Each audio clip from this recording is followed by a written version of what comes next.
tend to stay a while, so it is where many things come to settle. Our recent catch was great. We definitely have enough for a grand feast this time. 5 dusk birds.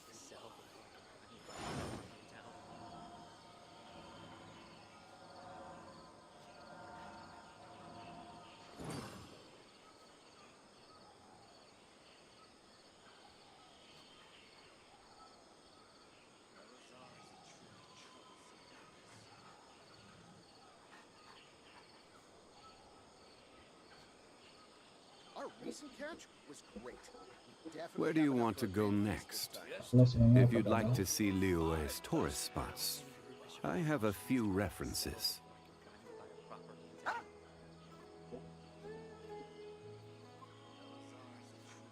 Kita lagi main Genshin Impact. Nggak boleh sejadi. Boleh sedih. Dah.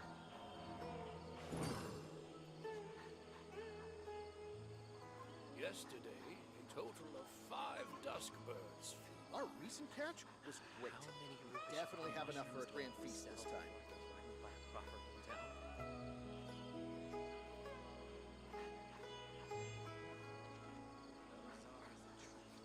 Osmanthus wine tastes the same as I remember. But where are those who share the memory? Yesterday, a total of 5 dusk birds flew by. Our recent catch was great. We definitely have enough for a grand feast this time. Every journey has its final day. Nah, Don't rush.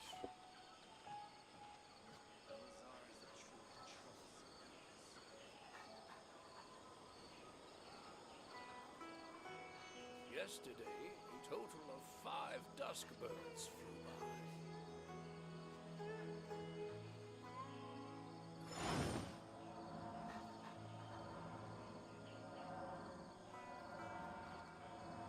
Our recent catch was great. We definitely have Then I enough for a don't grand even feast this that. time.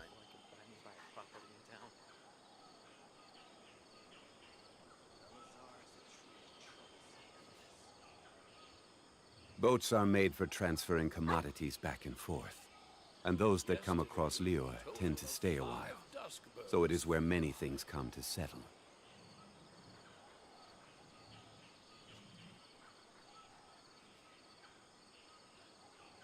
Osmanthus wine tastes the same as I remember.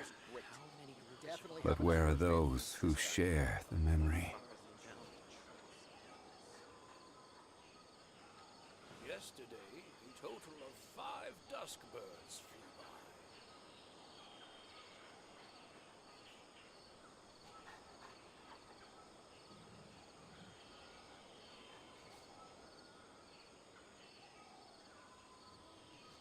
Every journey has its final day. Don't rush. How many Rupeshiva mushrooms do I need to Our sell recent catch was great. properly in We town? definitely have enough for a grand feast this time. Yesterday, a total of 5 dusk birds. Osmanthus wine tastes the same as I remember. But where are those who share the memory?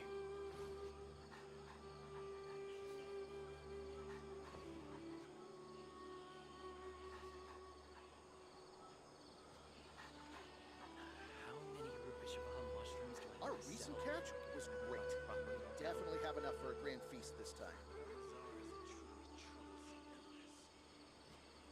Yesterday, a total of 5 dusk birds flew by.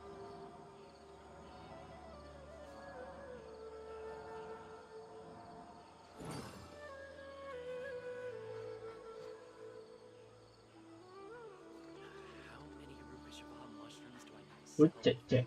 Nah, properly in town? Our recent kita catch lanjut was great. quest. We definitely have enough for a grand feast. Ya. Kita di Nari. Ah, it's you two. Di Nari. I was just about to go look for you. Huh? Tainari, what are you doing here? Where? I came to check on Kale's condition. To put it simply, she's... You mean she's sick? How could she be? Oh, wait a minute. No, no need to worry. Something as small as you could never harm her. This Kale has been more excited than usual since you two arrived. A little too much so, to be honest. She hasn't I suppose it's understandable, though. She hasn't been around anyone she considered a friend for some time now. It must have been refreshing for her to have you two here. So, Tainari, what's really wrong with Kale? Let's take this conversation elsewhere. Kale just fell asleep after taking her medicine. She needs some peace and quiet.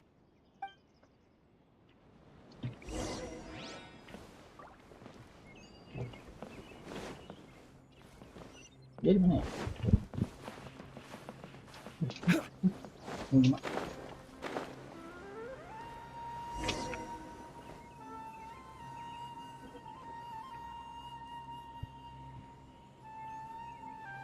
All right, let's continue our conversation here, shall we? To be honest, I hadn't realized that you're that honorary knight from Mondstadt until Kale told me just now. I've also heard all about your deeds in Liyue and Inazuma. So, just to clarify, what I'm about to tell you about Kale is not because of who you are or your past feats. Instead, I am going to tell you because, well, because Kale asked me to. And honestly speaking, I was against Kale revealing her past to you. But she insisted, saying you two treated her with sincerity and as a friend. So now she wishes to reciprocate the gesture. So, Tainari, what exactly is wrong with Kale? You said this is something she's been dealing with for some time. Just how serious is it? Right. Ever since she was a child, she's been afflicted with a disease called Elazar. Elazar? Yes, it's a disease unique to the lands of Sumeru. It is characterized by dark and hardened scales that form on the body. At first, the afflicted may only feel mild numbness on the affected area of the skin. However, as the disease progresses, one may begin feeling fatigued and even experience peripheral paresthesia. In its final stages, the disease strips a person of the ability to control their own body, and they effectively become completely immobile. That sounds terrifying. Wait, hold on. So when Kale seemed to be acting a little clumsy earlier, it was because... Correct. That would be the effects of Elazar, which is precisely why I do not want her carrying or... With appropriate treatment, the disease can be effectively controlled before it progresses to a more serious stage. However, there is unfortunately still no true cure for Elazar. Nevertheless, Kale's mother still hoped that there was something out there. She handed Kale over to an organization known as the Fatui after one of their members lied and said they had a cure. What? The Fatui? Ah, it appears you are already familiar with them. That'll save me some explanation. Anyway, the person who eventually rescued Kale and brought her to me for care said that she had been given to a harbinger known as the Doctor.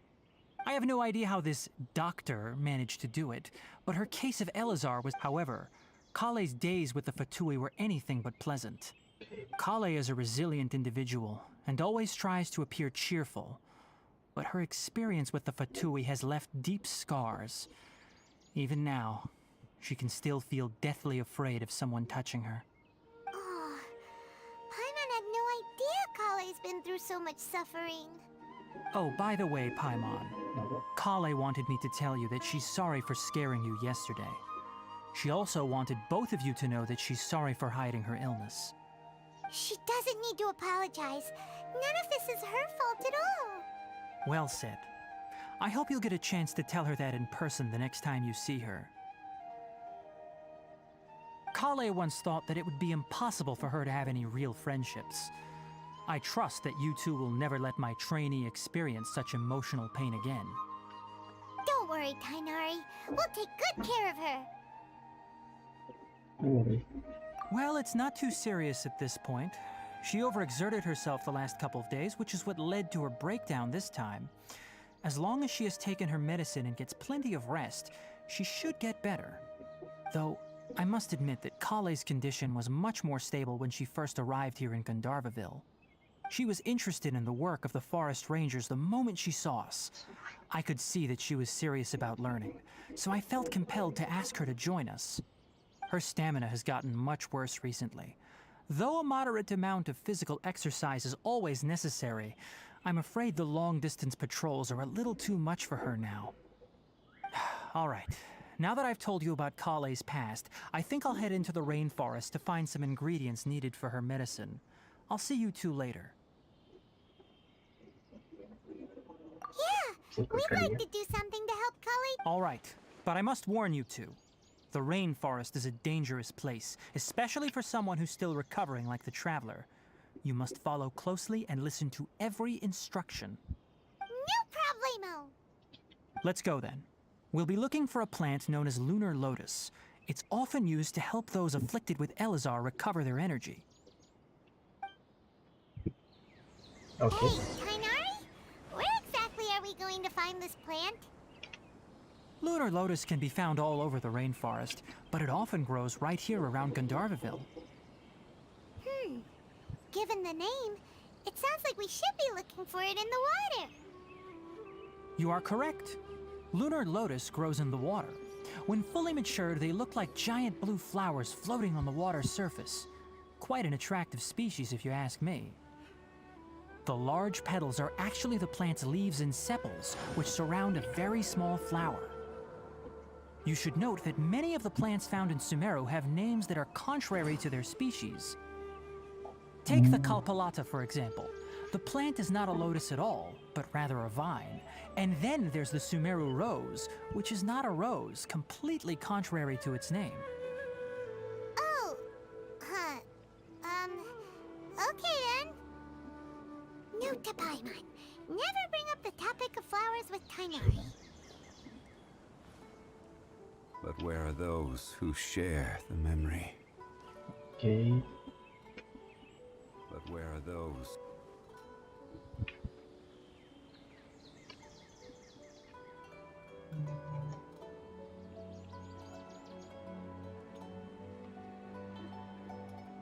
Boats are made for transferring commodities back and forth.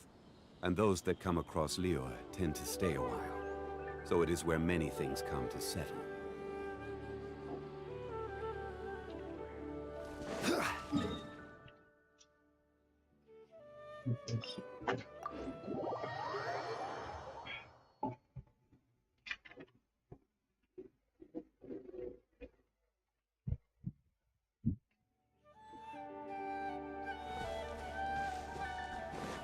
Ini gitu.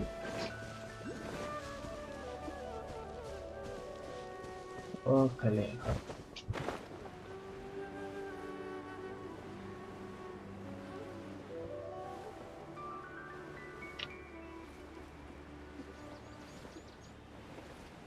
Sini bisa naik itu kapal. Nah, gua buka ini. Jalan.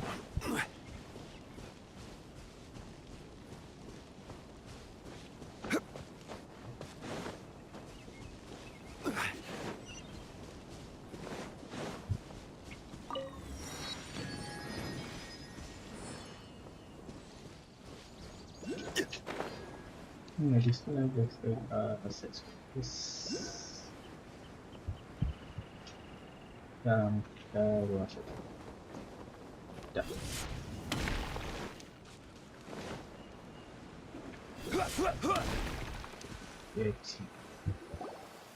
There should be lunar lotuses growing somewhere in this area. Let's split up and begin searching. If you could manage to gather 4 of them, that would be sufficient. We'll rendezvous here once you've gathered the needed amount.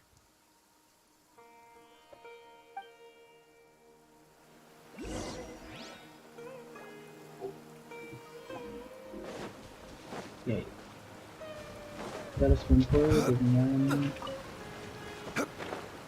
apa tuh, milot kepala switchboardnya. Berapa? keempat. gathered enough lunar lotuses. Let's head back to meet Tainari. Oh udah, oke. Hey Tainari, we found the lotuses you requested. Let me take a look. Good, very good. These are all excellent quality. Mantap. I'm quite glad you two came along. Your exploration experience helped save me a lot of time here. It seems we even have enough time to stock up on some other things I need. Hey, Tainari! Siapa tuh? Amir. Oh, Tainari, someone's calling your name. They're dressed like a forest ranger. Ah yes, that's Amir and the others.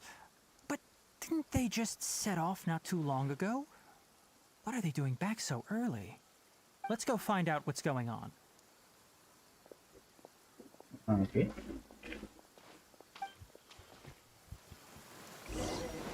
Cek ke mereka. Mau nomor apa tuh? Tainari, thank goodness we found you here. We were just about to head back and find you at Gandharvaville. What's going on? Nah udah. We just discovered a withering zone. Which one's it? The Withering is back?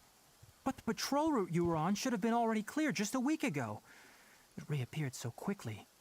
Can you tell me the exact location? It's up ahead, deep in the river valley. It's appeared in a spot that blocks nearly the entire narrow part of the valley area, so we decided to come find you as quickly as possible. And the radius of the contamination? Sorry, I couldn't get a clear enough view to tell. No one in our patrol team had a vision, and it appeared to still be spreading, so we didn't risk getting any closer. Okay, I understand. You made the right decision. I'll go deal with it right away. In the meantime, please guide these two back to Gandharvaville. Wait, Tainari, why don't you let us help you? You two have only just arrived in Sumeru. You're still unfamiliar with many things in these lands. There's a unique type of anomaly that occurs in the Sumeru rainforest. It's called the withering. The affected areas not only cause nearby vegetation to wither, but it's also lethal to wildlife and even people. If you don't carry a vision, then you should think twice before approaching such places. Yes, Amir is absolutely right. I wasn't kidding when I said the rainforest is a dangerous place. As Amir said, only someone with a vision, that is, the power to manipulate elements, will be able to resist the withering's corrosive effects for a time. That's right. If any of the forest rangers without a vision come across a withering zone, we first make a record of the location and then have a ranger with the proper abilities deal with it, like Tainari here. Only someone with a vision can venture within a withering zone and find a way to deal with it.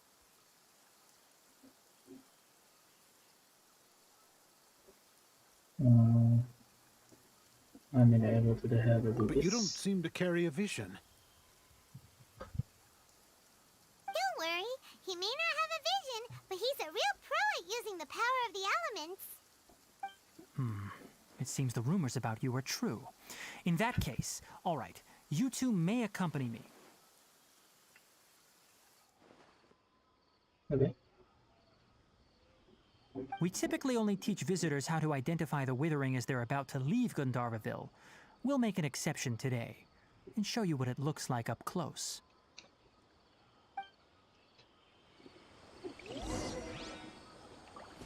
Cek.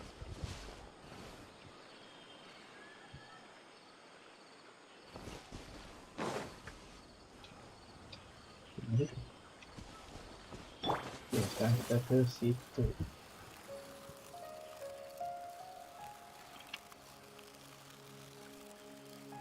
Oh, gila lagi. Stop. Don't move any further. Look there in the distance. Huh? Where? Oh, look! Those plants have withered. That Whoa. whole area is kinda gloomy. Even the... Oh, Paimon doesn't like the look of this. That is the withering.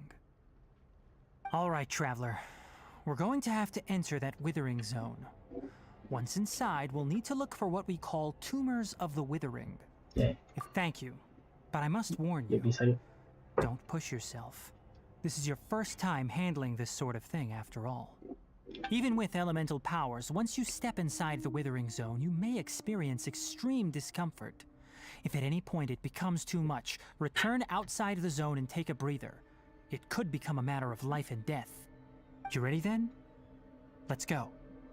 Let's go.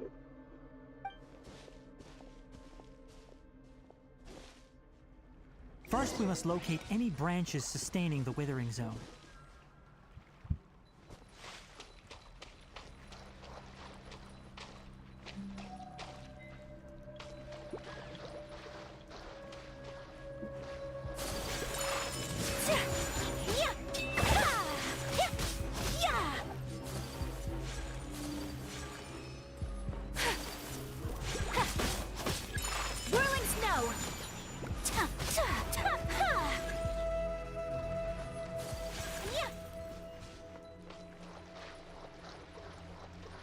Gimana ya? Oh ini.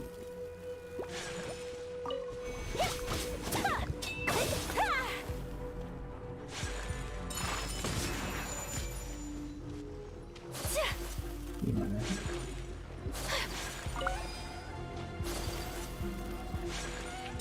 My apologies.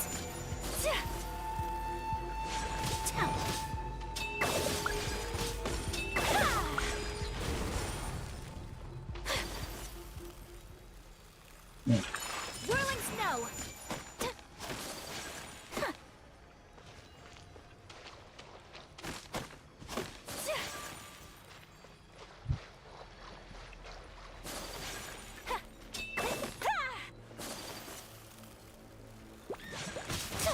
Take flight.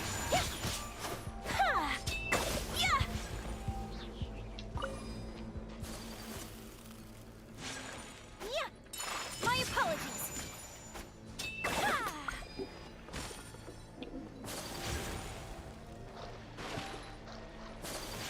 Gimana? Great work. Now that all the branches have been cleared, we'll need to take care of the tumor.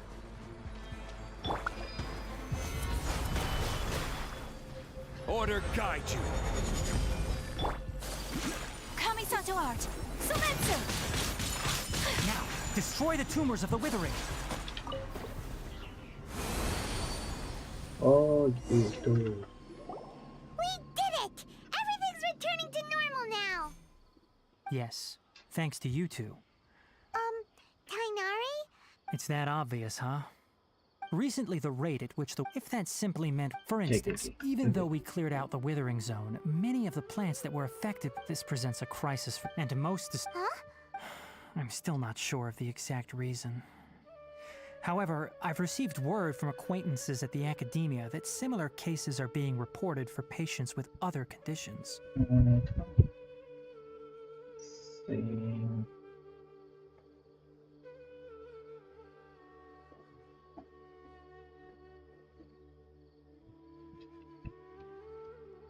No, none that we know of. The withering has been recorded in Sumeru for millennia. It's said that it originates from the depths of the world. By the way, have you heard of Irminsul before?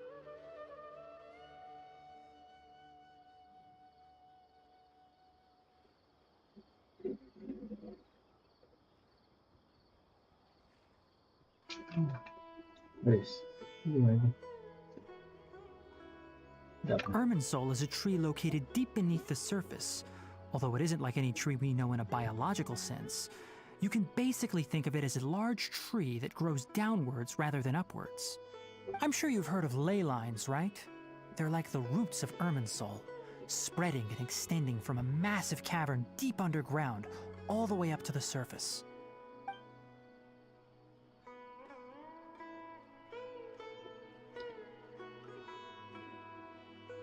Ley lines continually absorb the memories of this world, which are then funneled into Irminsul, allowing it to collect knowledge and wisdom from ancient times to present day.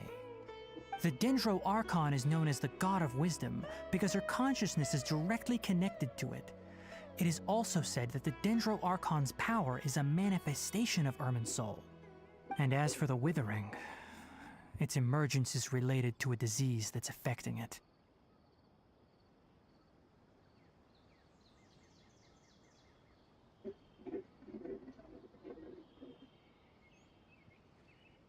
Let me say That's 6. right.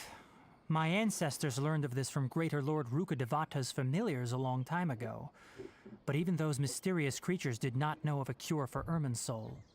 I'm afraid we rangers will be battling the withering zones here for a long time until a cure is found. All right, that's enough on this topic for the time being. Now...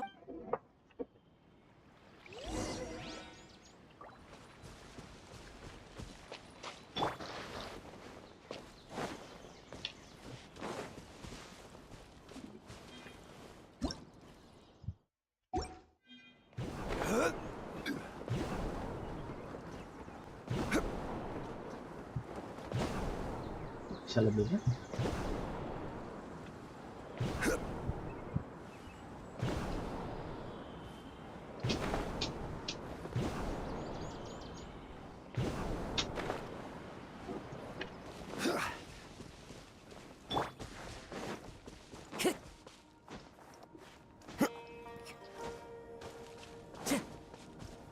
One with nature.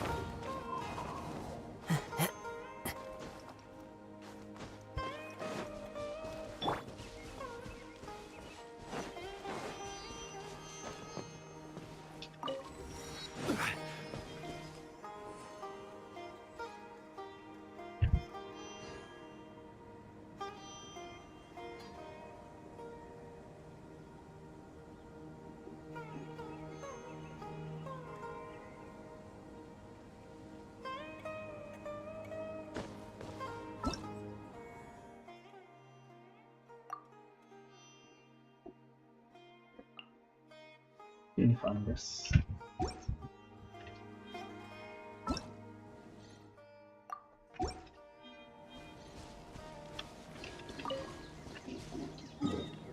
Mana? Sini.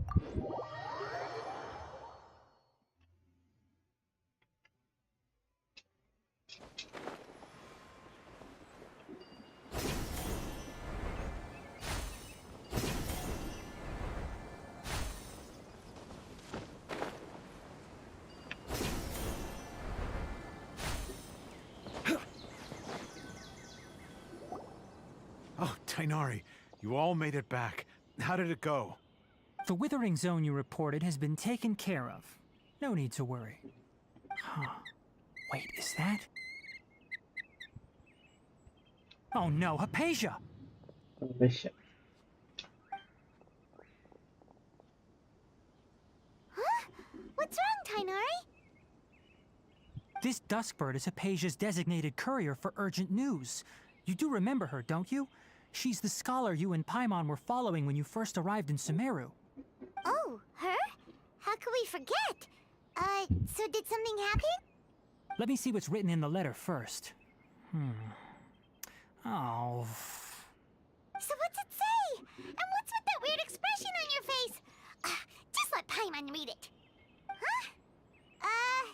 All Paimon sees are 3 squiggly lines.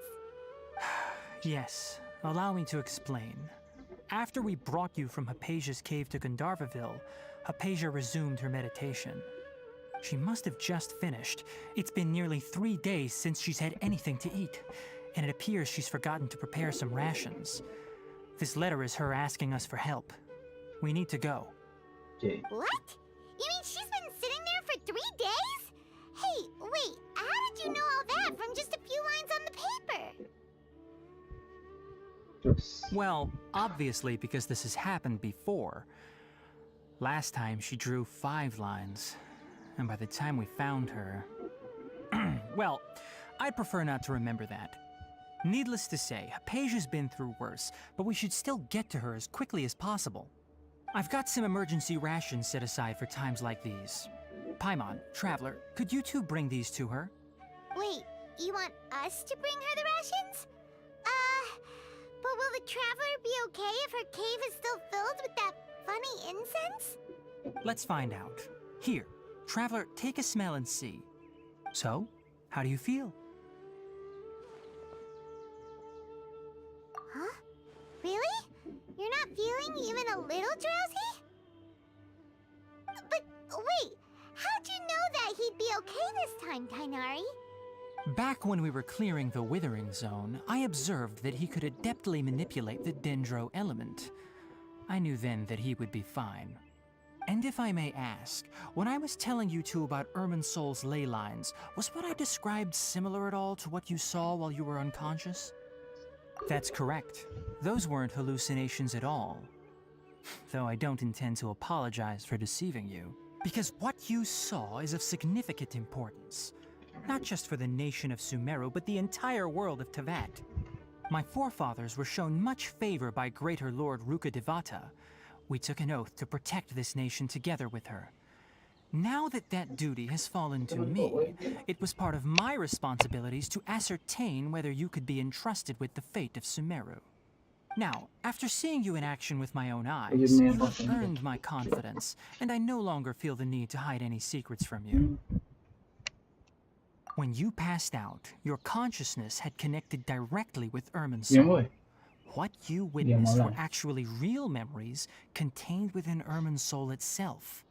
I could try to tell you more, but it would be better if you went to ask Hypatia instead. Her focus on meditation and use of Spirit Borneol are aimed at establishing a connection with Irminsul, just as you did. That sounds nice and all, but will she really help us? That was because when you ran into her, she was in a special phase of her training. During that time, she must avoid communicating with others. Please, wait here for a moment.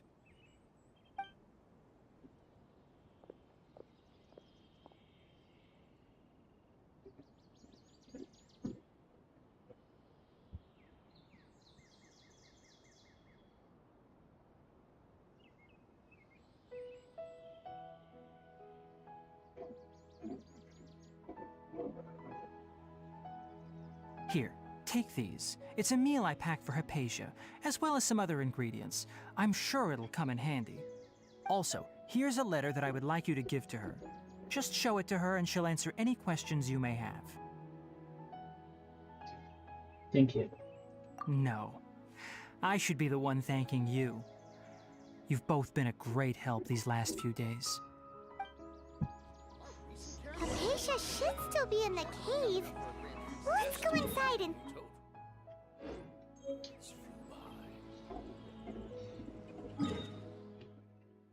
Kita di sini.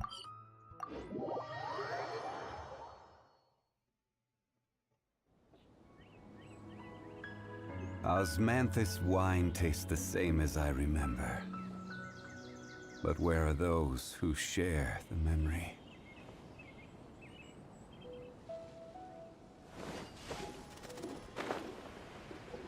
Hypatia should still be in the cave. Let's go inside and see how she's doing.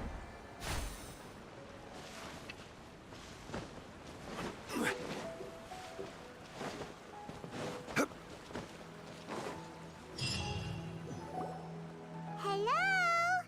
Hypatia? Hey, there's nobody here. Maybe she went out to look for some food. Let's try looking around the area.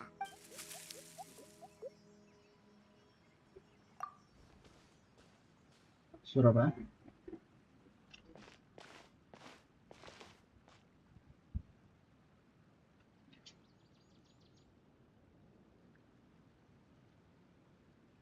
Lah.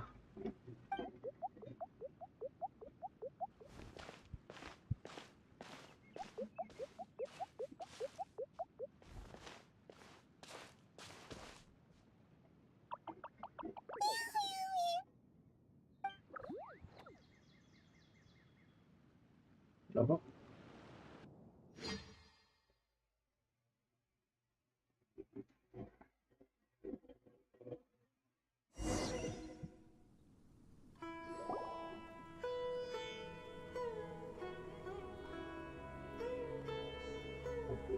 There you are! Hypatia, are you alright? So hungry. Ada kelaparan. There's no way we can get her to eat in her current condition. Let's try finding some water first. Okay. Huh? Wait. Why does it look super foggy outside all of a sudden? Anyway, let's go look around. Udah. Lah, Huh? How'd things out here end up looking like this? What happened? And where are we? Really? loh, kok. Oh, maybe you're right. Let's go investigate the area. Oke. Pergi ke sana. Ya, ada yang berubah. Terus terus. Yang di sini. Wow, this place is huge. Paimon knew there's something off about that cave. Let's think of a way to get over there and have a closer look. Who knows? Maybe we'll find a lead of some kind. Banyak.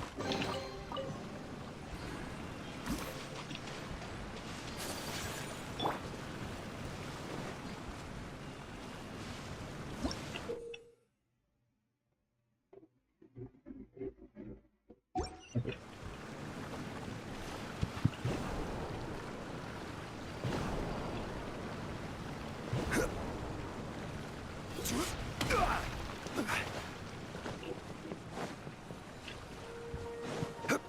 Oke, sudah. Ini ternyata ada status.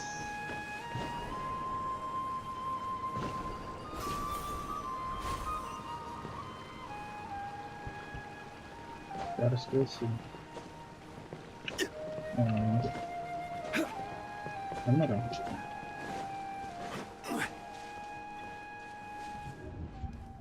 Loh.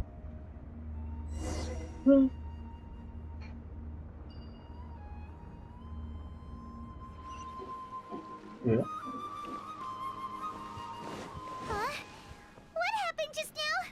Why'd everything around us suddenly change?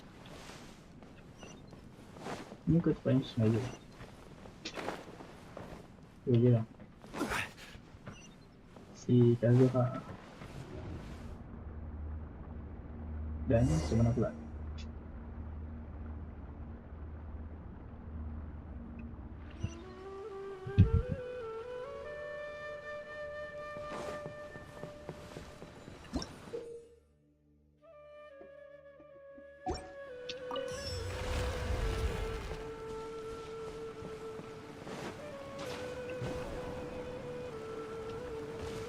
Udah.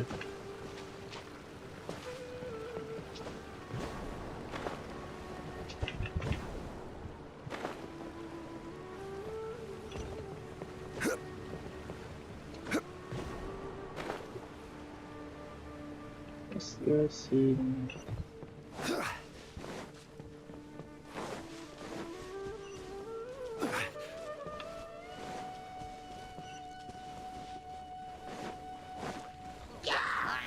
Stabilize. Bisa. The wind knows me. Take flight.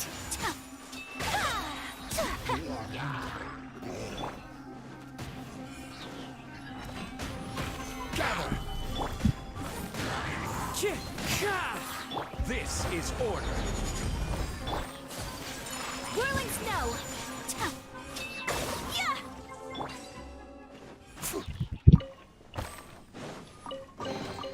Easy peasy lemon squeezy. Udah kemana?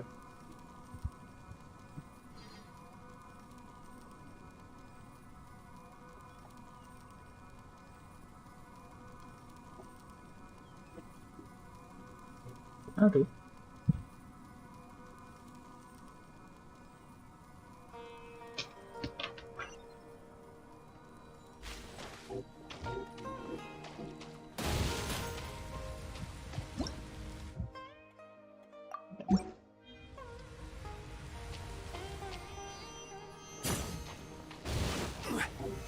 Stabilize.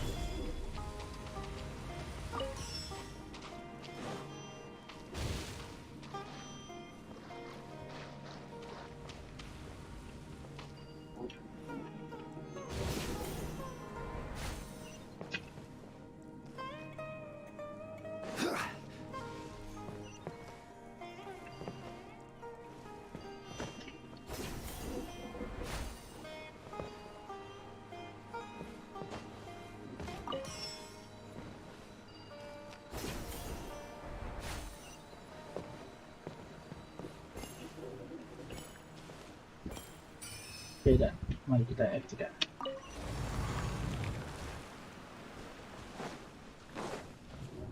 Belum.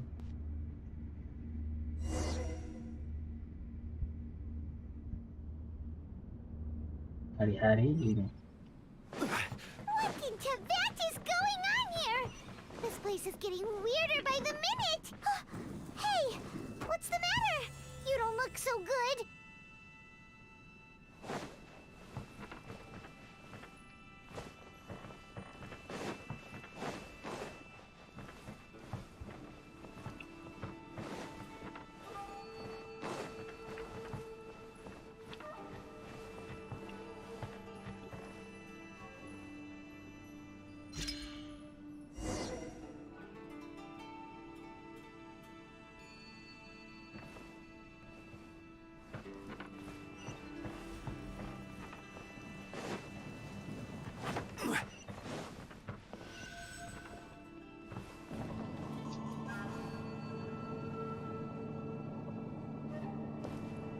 Gua kira ini tuh.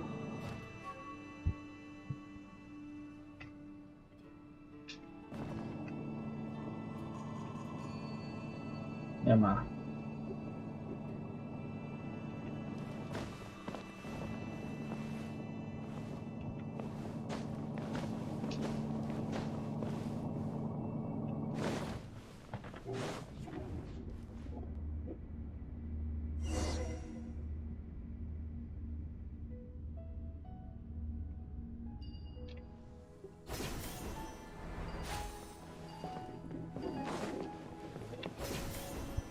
Oke. Apa tuh? Ya. Looks like we meet Ya again, lagi. traveler. The Abyss Herald! What are you planning to do in this strange place? Strange place. Plotting. You needn't worry about such things. They don't concern you.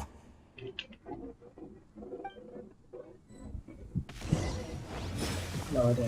Gather! Take flight!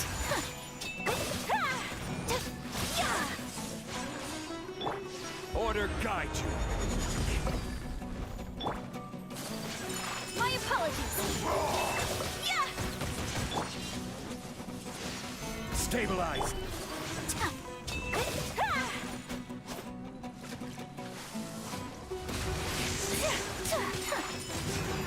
Embrace the ice!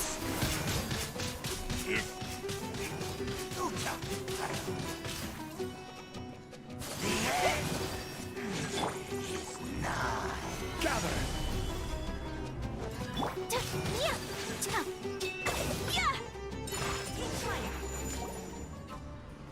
Huh? Why can't we beat this guy? Oh, Paimon doesn't get it! We faced others like him before! What's wrong this time? Traveler. Though you may have managed to avert countless crises before, your good fortune was bound to end sooner or later. It's time you realize how weak and powerless you really are.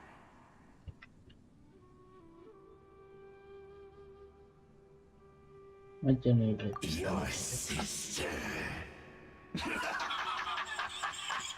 Oh, pitiful traveler. Are you really so ignorant? Or are you just living in complete denial? Her Highness has long since forsaken you. Your meager existence in her eyes is that of an annoying bug, only to be stepped upon. The bonds of love and family which drive you to find your sibling are utterly gone. Your journey is meaningless. Jangan masih sia-sia. But don't you fret now. Okay. Today will be your last. Now die! Jangan lupa.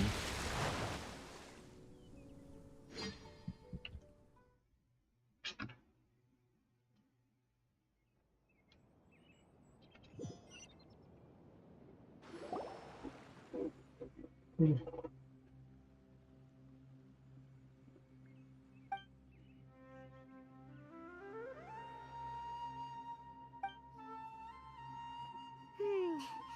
What do we do?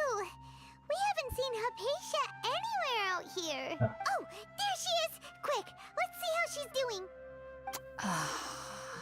So sweet. Well, the good news is that she's still conscious. Hey, why'd you drop her food on the floor like that? Are you okay? That's really not like you. Anyways, we can talk about this later. We better make sure she's alright first. Waduh, itu buat kita mimpi. Whoa, wait a sec. Look at all this fruit lying around her. We can put that to good use.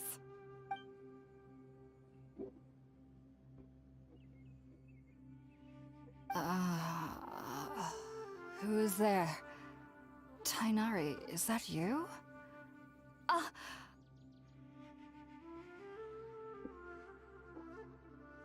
Huh?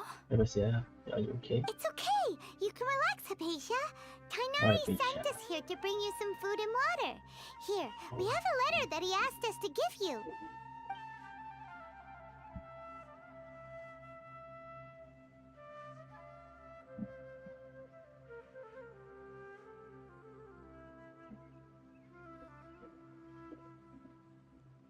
I see.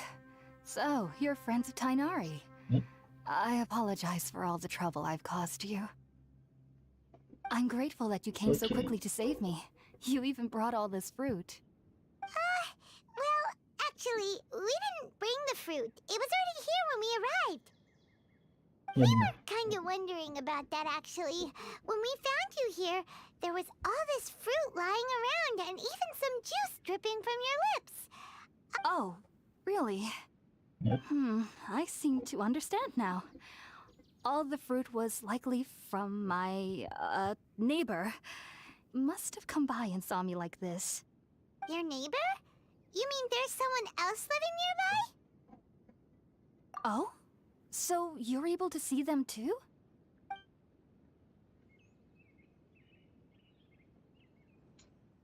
Wait, hold on a second, Traveler. You say that before we arrived, you saw some mysterious creature and suddenly had a strange dream? Isn't that a little too crazy to believe? No, I actually do believe what the traveler is saying. I myself had a similar experience once before and ended up scaring my timid little neighbor here. You needn't worry. They mean you no harm. They only dragged you into the dream because they hoped to buy themselves a little time in order to scurry away. So, Hypatia, just what kind of creature is your neighbor exactly? I'm not sure what it's called, to be honest.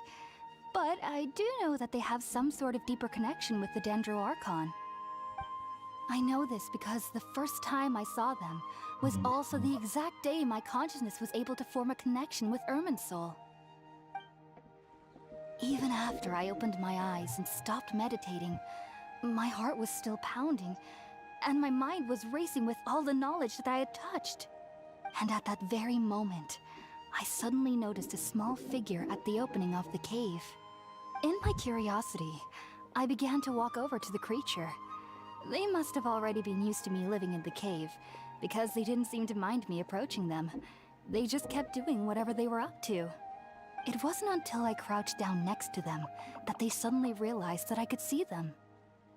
Oh, and then? And then I had a dream.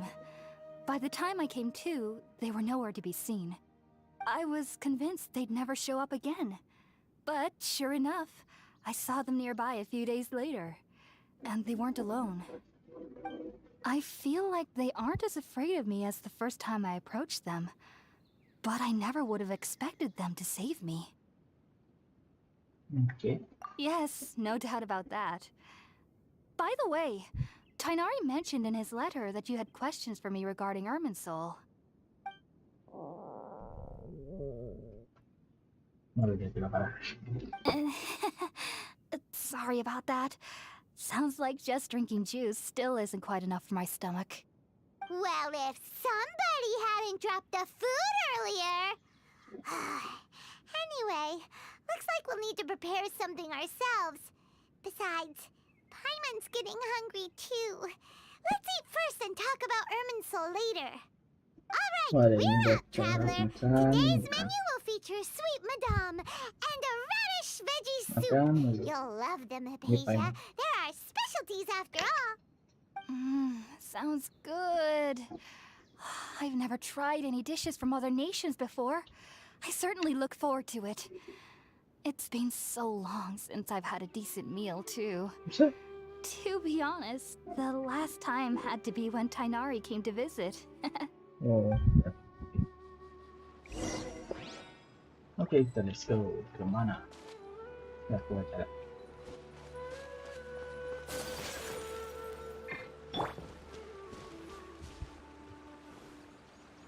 Bikin sarapan. Harus pakai. Oh, udah aktif. Kita pas. Sana mana lagi? Ada 10. Mantap.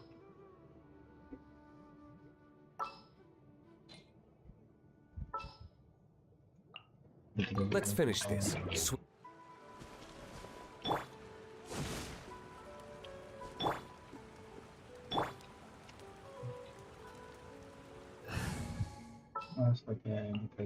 Want me to come along?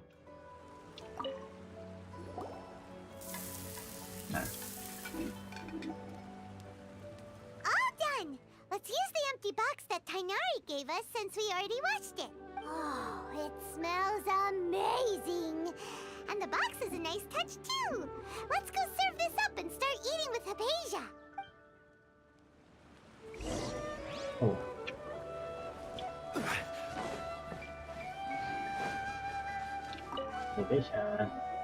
Are you already finished cooking? Smells delectable. I'm truly thankful whenever I can enjoy a proper meal like this. Cooking really isn't my forte.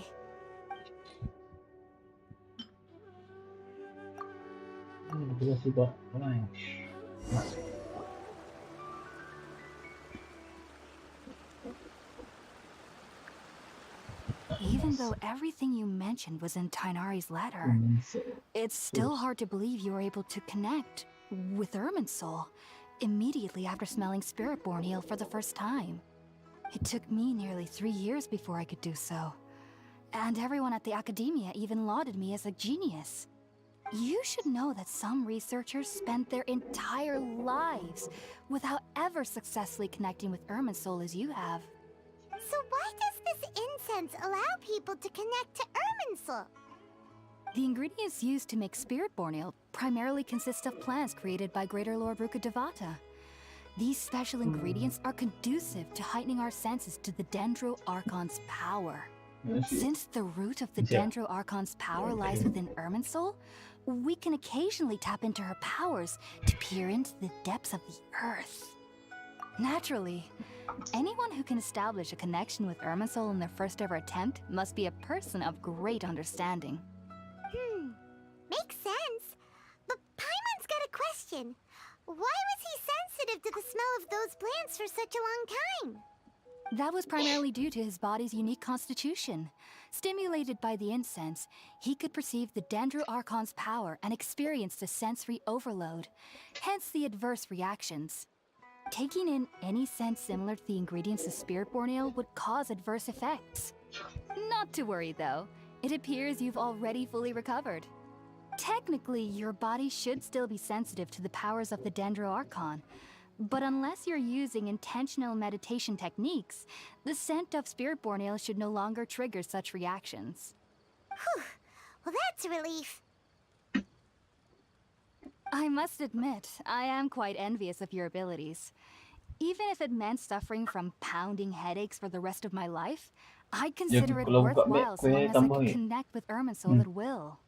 Whoa, you're really serious about this whole thing, aren't you? I am a researcher after all. As a member of the Ritaoist Darshan at the Academia, My main area of research is the stars and their connection to the fate of living beings. But there is still so much we don't know, especially regarding the mysteries that lie in the starry skies. Which is why I must turn to the all-knowing Irminsul for answers. If only my perception wasn't so limited. Unfortunately, I cannot guarantee that my every attempt to attune with Irminsul will be successful. Or I am currently in the stage of training known as Satyavada life. Many researchers in Sumeru have lost their minds while seeking to attune with Irminsul during this stage. Sages have said that Irminsul contains divine knowledge, and touching such knowledge without the proper preparations and abilities will only lead to one's mind. That's why we meditate alone. We need to ensure that our minds will be calm while minimizing the possibility of involving anyone else. Whoa! So knowledge from Irminsul can be super dangerous. Aren't you afraid of the risks, Hypatia? Of course I do. Especially during nights that are pitch black with no moonlight, and dead silent without even the sound of insects. However, I've been feeling better as of late. I don't get as scared anymore knowing that I have a little neighbor living nearby. I believe that being able to see them is a sort of blessing from the Dendro Archon.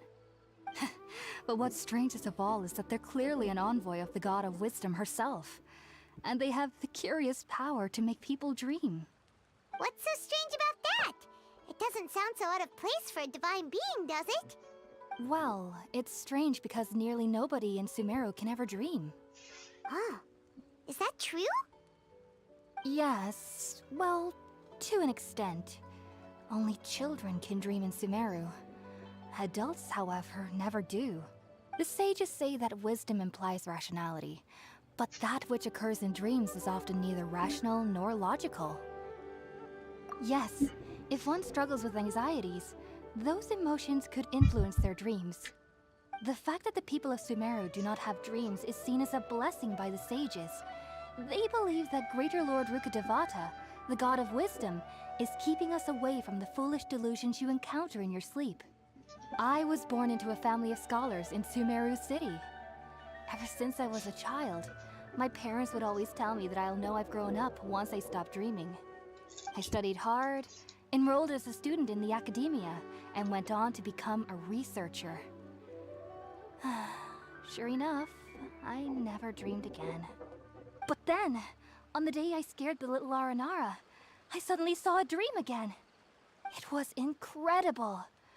Though I don't exactly remember what I saw, I clearly recall the feeling. I suddenly felt like I was a child again. Back then, I was foolish and ignorant as any youth would be, but I was free of fear. Maybe dreaming isn't as bad as we've made it out to be. Just be sure not to speak of this if you travel to Sumeru City. They'll look at you as if you've lost your mind. So, do you have any thoughts about the things he saw when he connected with Irminsul? Sorry. I'm afraid I don't have any answers as of now. All I can say is that what you saw is a memory contained within Irminsul itself. World forget me. What could that possibly mean? If only I could ascend past Satyavada life and begin Paripurna life. I might have some more answers for you. If you two are ever in the area again, please be sure to come and see me.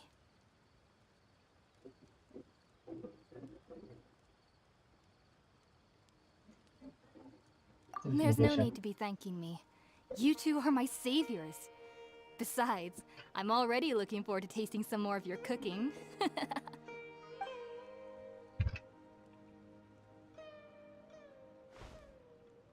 that we know Hypatia is alright and had the chance to ask her some questions, Paimon thinks it's about time to head back to Gandharvaville.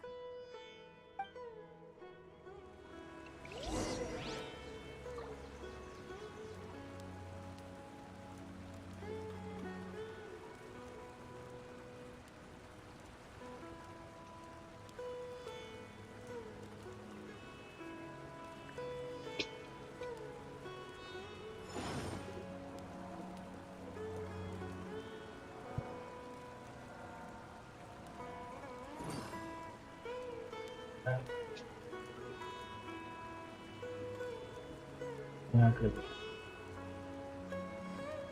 Oke.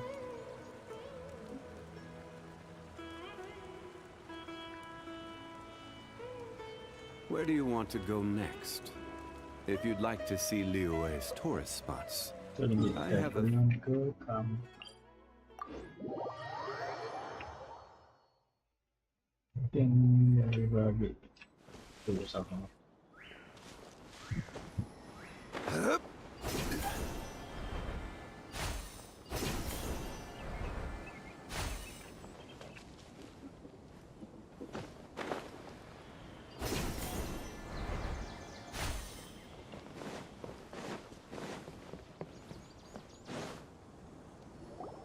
Think about it, Tainari. Refusing to join is tantamount to burying your head in the sand.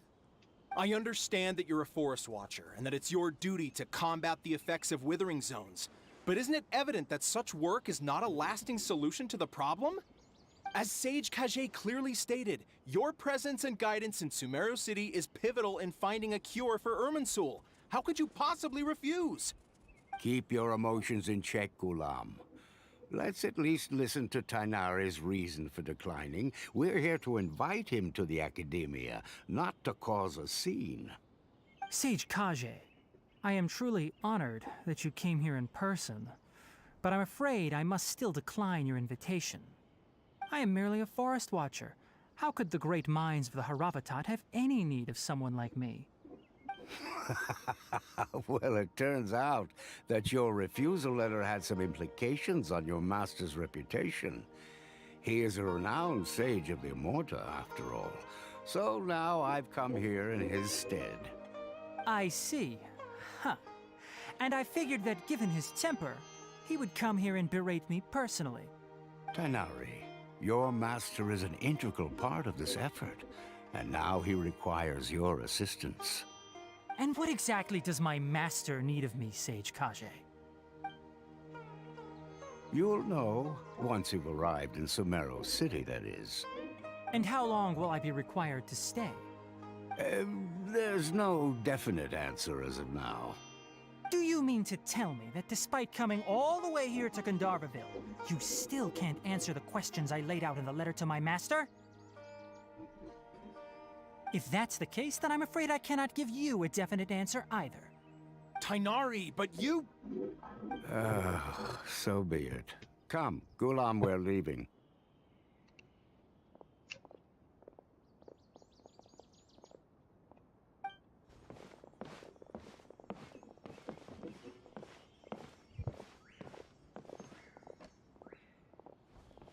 Tainari, what was that all about? It's nothing. Some people from the Academia wanted me to go to Sumeru City to assist them with a project, but I had to refuse on account of all my responsibilities here. But all that can wait. How did things go with Hypatia? It was quite the eventful trip, but the main thing is that she's safe and sound. She answered a bunch of questions for us, too. Very good. Now that the traveler has made a full recovery, there shouldn't be any reason for you to tarry here longer. I assume you will be heading to Sumeru City, correct? That's right! We want to meet Lesser Lord Kusanali and ask her for advice.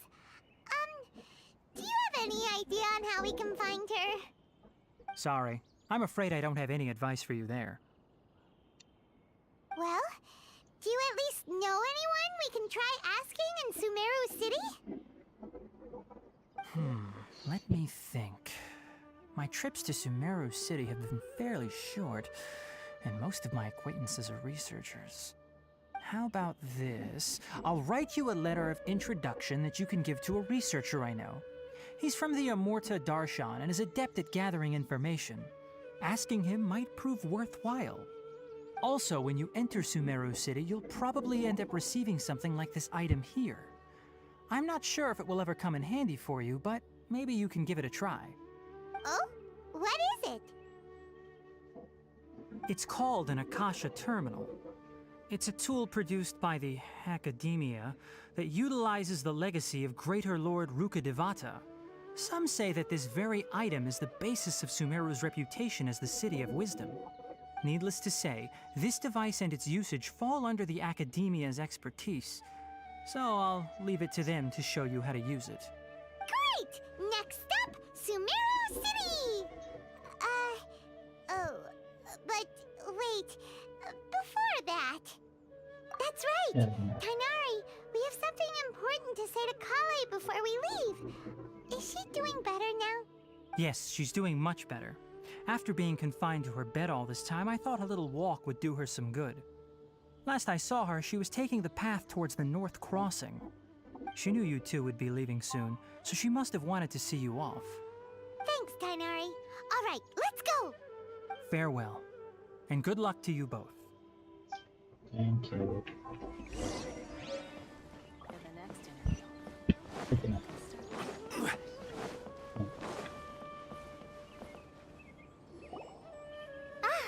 I've been waiting for you two.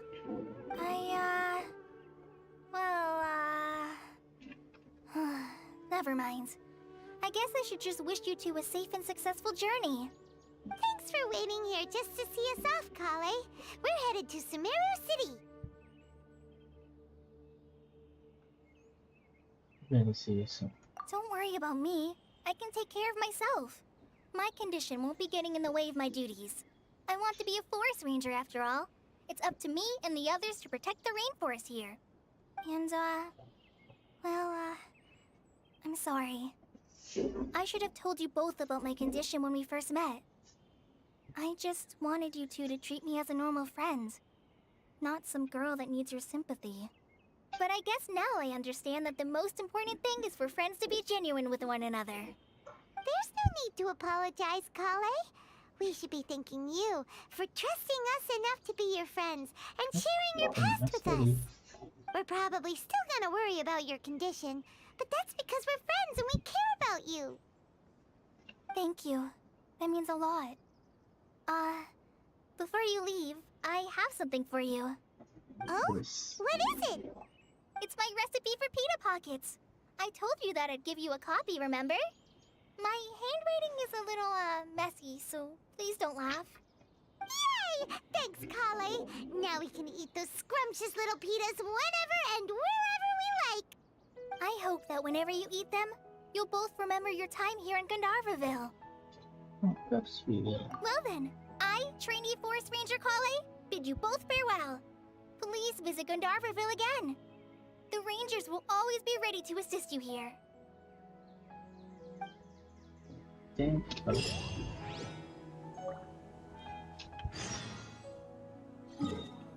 Then let's go. Sumeru City.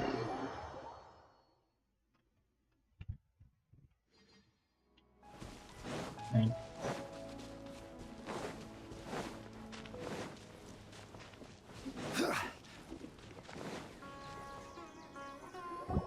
Yes, that's Sumeru City.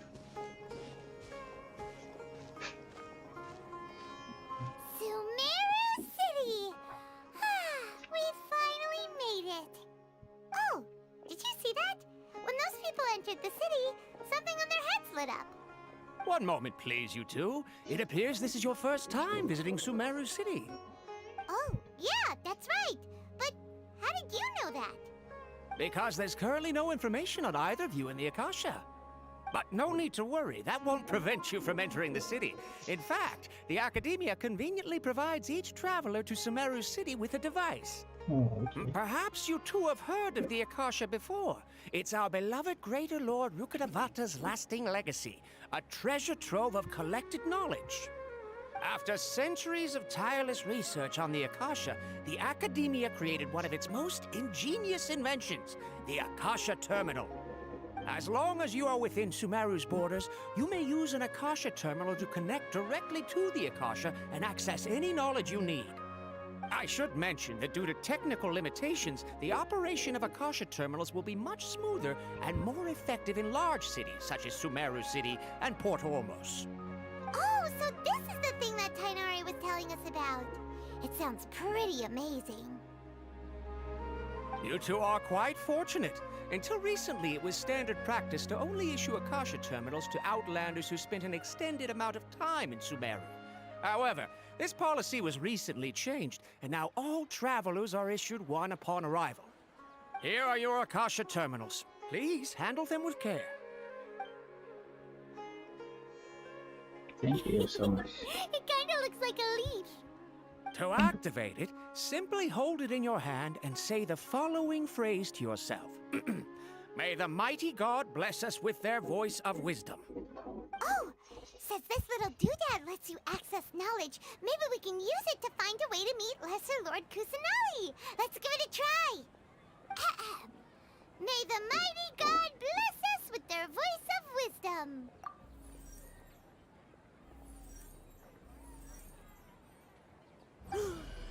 Whoa. Kayaknya. Just now, something clicked, and Paimon suddenly knew how to use this thing.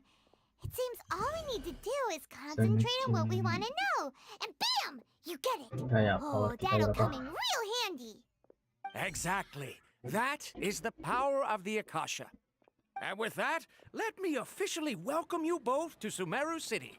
May the wisdom of the Dendro Archon always be your guide. Okay, now that we're in, we can check the Akasha about Lesser Lord Kusanali. Let Paimon try. Okay. 500 years ago, the sages found a newly born deity from within some scorched ruins. The deity now resides in the sanctuary of Suristana.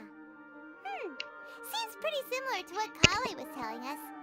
Okay, next, let's concentrate on asking how to meet her.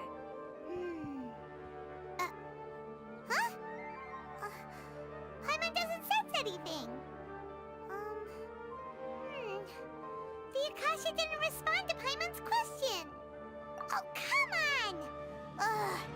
Focusing on this question feels like when you have something you're trying to remember and it's on the tip of your tongue, but you just can't think of it. Ugh, Paimon's brain is exhausted. Oh, smart idea. But what are you going to ask it? Okay.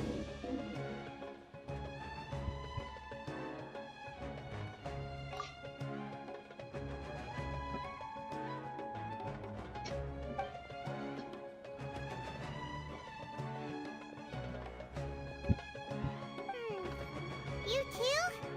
Well, glad it's not just Paimon.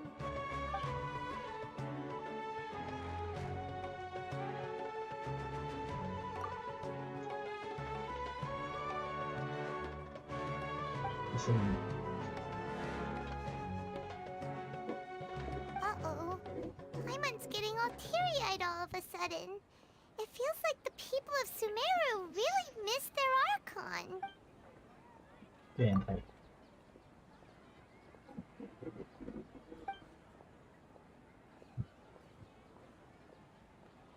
Huh. Could it be because we're Outlanders and we've only just arrived in Sumeru? You know, maybe we're not qualified to receive an answer to this sort of question or something. Well, seems no matter which way we try, we can't find anything that'll lead us to Lesser Lord Kusanali. Guess our only choice now is to try meeting with the researcher that Tainari recommended. He's from Sumeru and even has a position in the academia. Maybe he'll be able to access more info from the Akasha. Let's see. Tainari wrote an address on the letter's envelope. Oh, it's not far from the city's gate. Let's head over and have a look. Hopefully he's at home.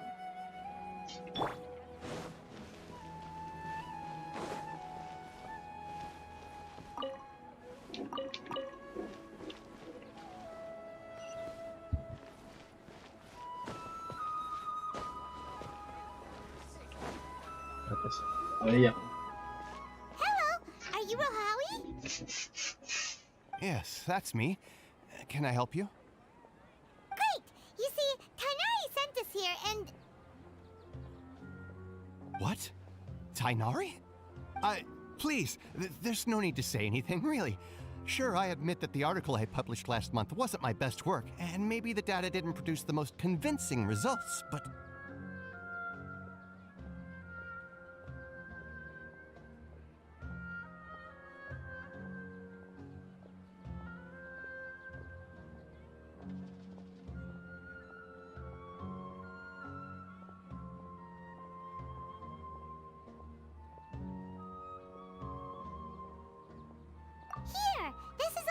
Tighnari. Oh, let me see. Ah! Ooh, what a relief. You two nearly scared the life out of me. So you two just have some questions for me? Seems even Tighnari acknowledges my innate ability for procuring information. So, what is it you two would like to know? We want to meet with Lesser Lord Kusanali. Do you know a way we can do that? You mean you want to meet the Dendro Archon herself? This isn't exactly my area of expertise, but let me see what I can find in the Akasha.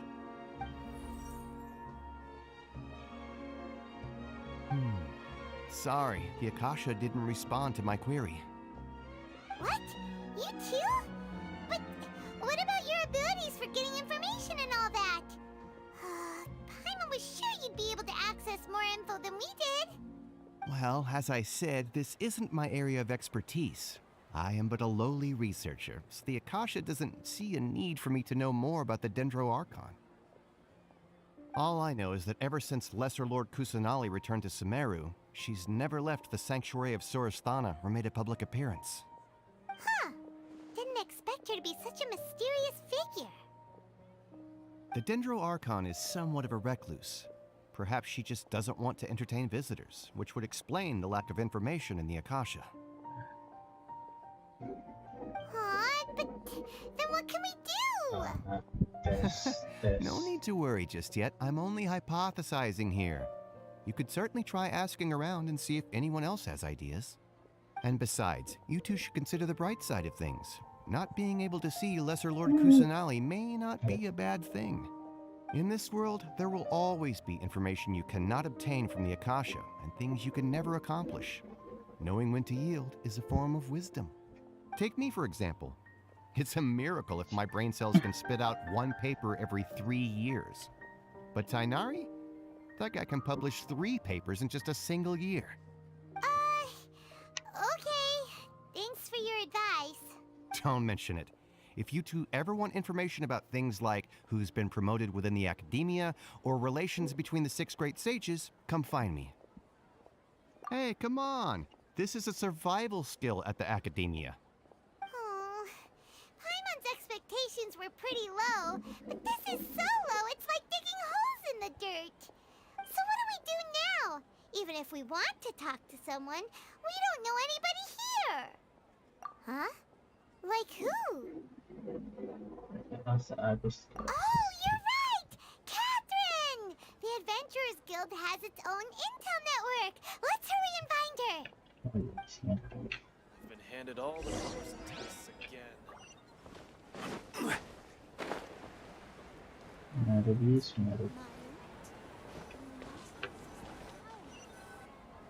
Ad Astra Abyssosk. Hello, Traveler and Paimon. Catherine, we need your help with something. Understood. The Adventurers Guild is always ready to serve you. With what do you require assistance? We want to meet with Lesser Lord Kusanali. Do you know a way we can do that? You two wish to meet with Sumeru's Archon. Understood. Please wait.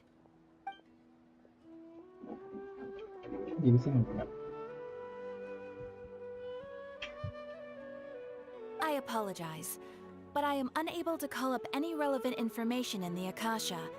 I'm also unable to locate any pertinent information in my personal memory.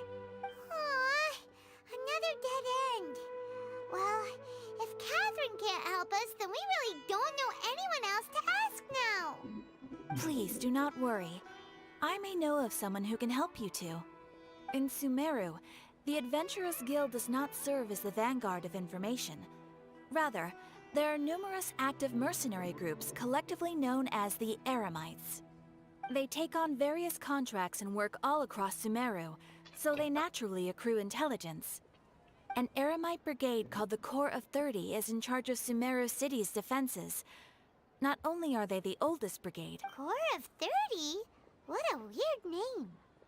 Supposedly, they are named as such because their ranks numbered 30 at their inception. Asfand, an advisor with the Corps of 30, maintains good relations with the Adventurers Guild. Though he's already retired, he and his words carry great weight within mercenary circles. If you'd like to get in contact with him... You can find him at the Core of 30's headquarters, the Citadel of Rexar. You're welcome. I wish you two the best of luck. We look forward to your exploits in Sumeru. Alright, off to the Okay, next Citadel of we Rexar we go! I'm on the platform.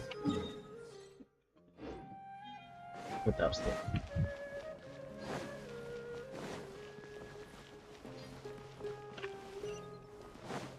Ke sini.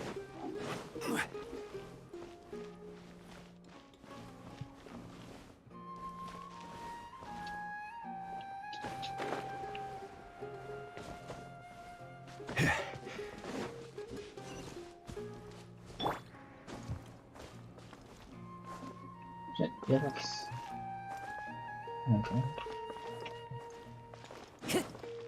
Time to go. Oh, okay. Kita ke sini.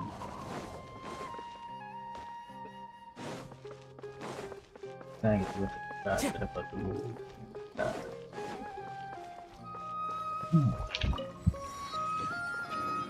Terus kita ke sini.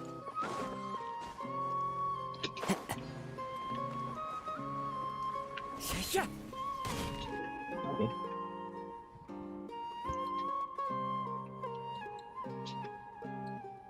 Welcome. The Adventurers Guild told me to expect you to. Yes, fine. It's nice to meet you, Osfond. We'd like to ask you about something.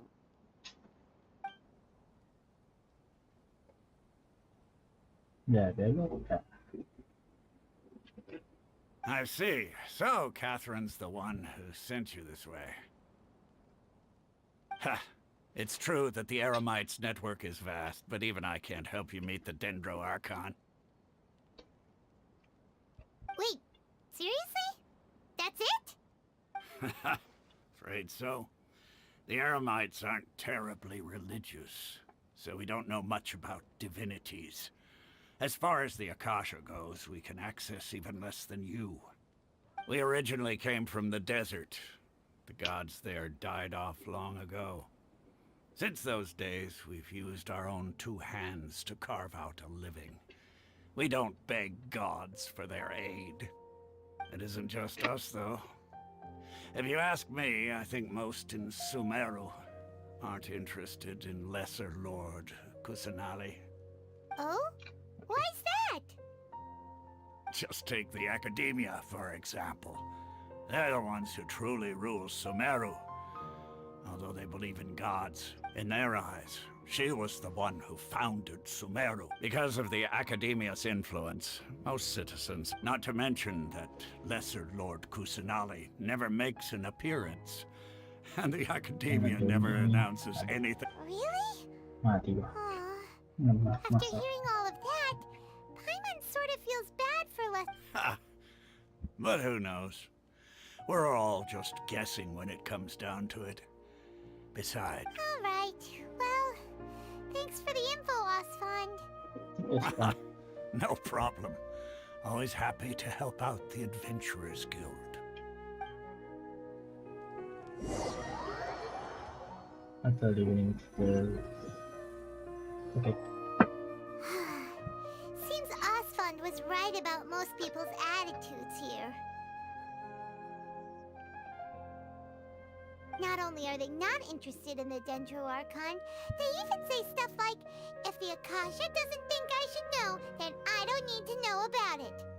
We've been asking for information non-stop ever since we got to Sumeru. But the harder we try, the more helpless everything seems.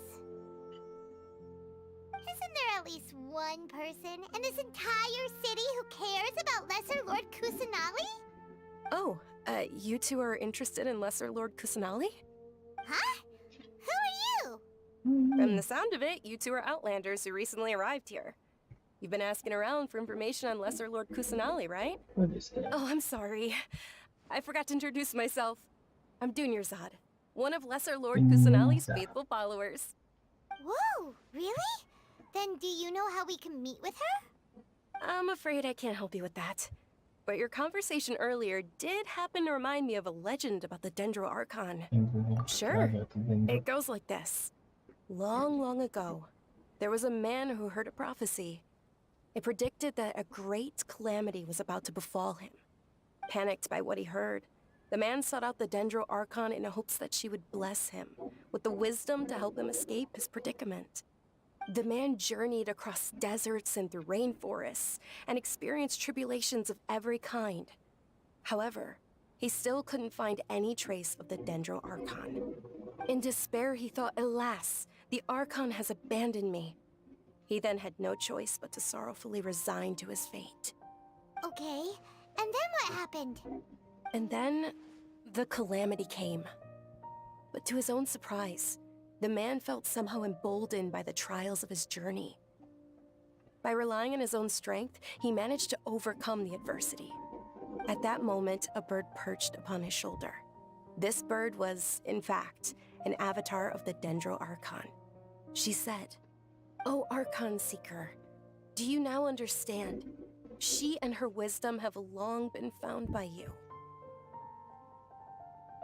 Along your journey, we were in every flower and blade of grass, every ray of sparkling sun, and every breath of dancing wind.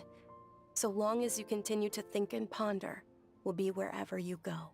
Yeah, thanks for the story! Paimon feels all warm and fuzzy inside after that. In a way, it seems like this story is also one of the Dendro Archon's avatars. Dunyarzad, since you worship Lesser Lord Kusanali, can you tell us anything else about her? Of course. So did you two know that, I'm terribly sorry, but it seems something's come up now. Let's chat another day.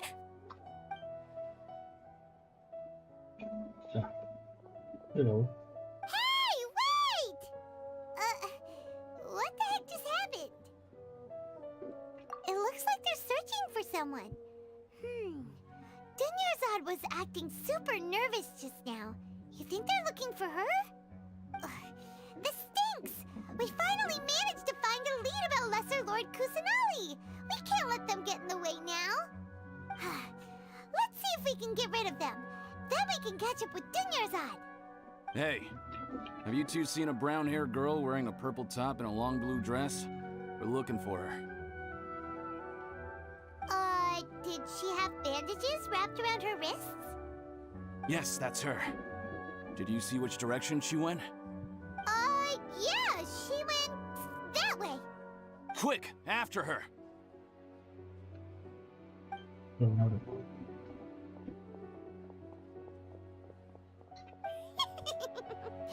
That should keep him busy for a while. Let's hurry and find Dunyarzad.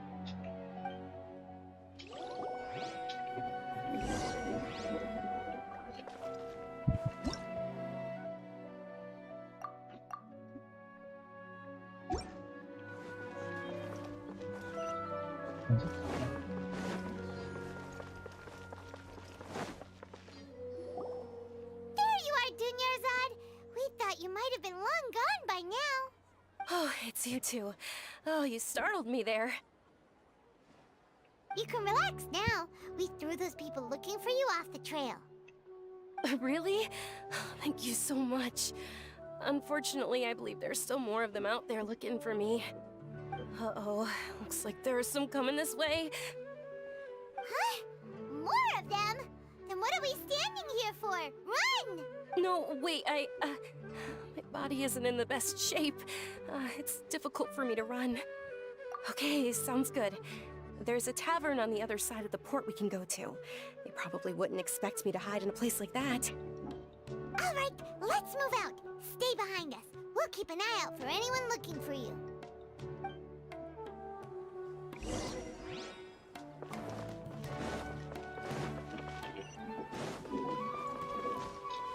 Follow the wind.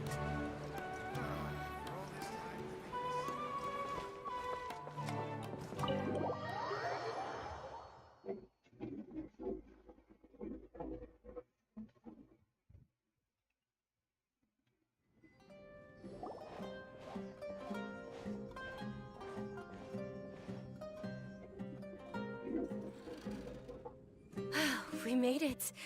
Oh, they shouldn't be able to find us now. Wait, stand down, Dia.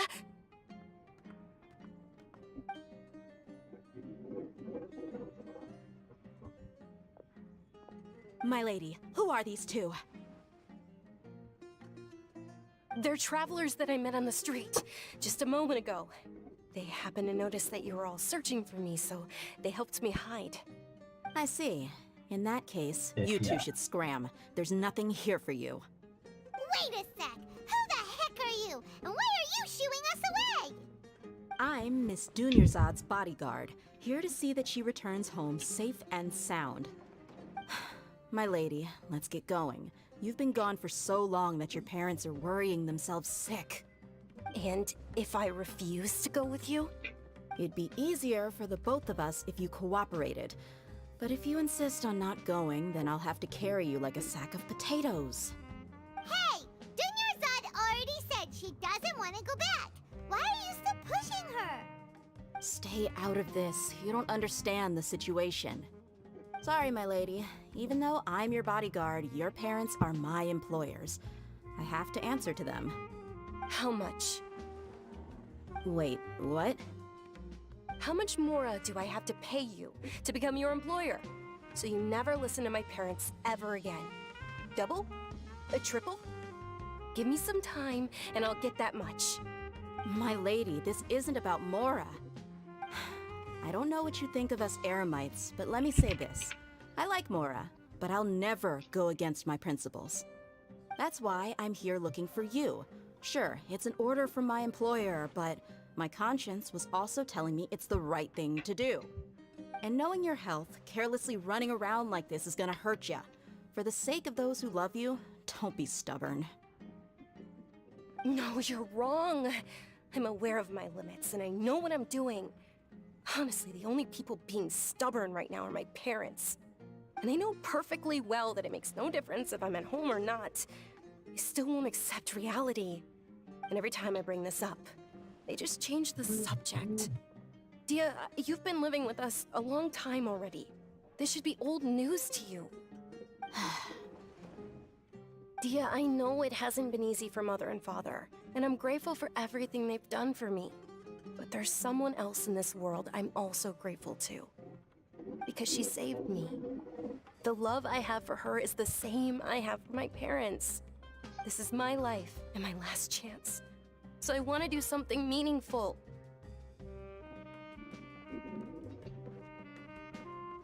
My lady, are you sure what you're doing now is meaningful?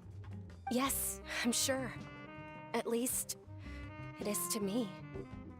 Fine, I won't ask you to return home anymore. But let me make something very clear. I'm only doing this because I respect your determination, not because I agree with you. Thank you, Dia. Sorry for being so rude just now. My nerves were acting up. And I even brought up your payment in such an offensive way. Don't worry about it, my lady. I did say that I like Mora. Besides, that's our next topic of conversation. Today's little excursion caused such a ruckus that every single bodyguard at the estate was deployed. It wouldn't be easy to hide things from your old man. Since this definitely won't be your last escapade, here's a little tip. You should at least make it look like your room and things are still in order when you leave. Also, you'll need someone to cover you for when you're out and about. So, I'll let you hire me, my lady. This way, everyone wins. As for the pay, let's say half of what your father pays me. We can settle the bill when we return to the estate. Okay, deal. Yay! Looks like they've reached an understanding.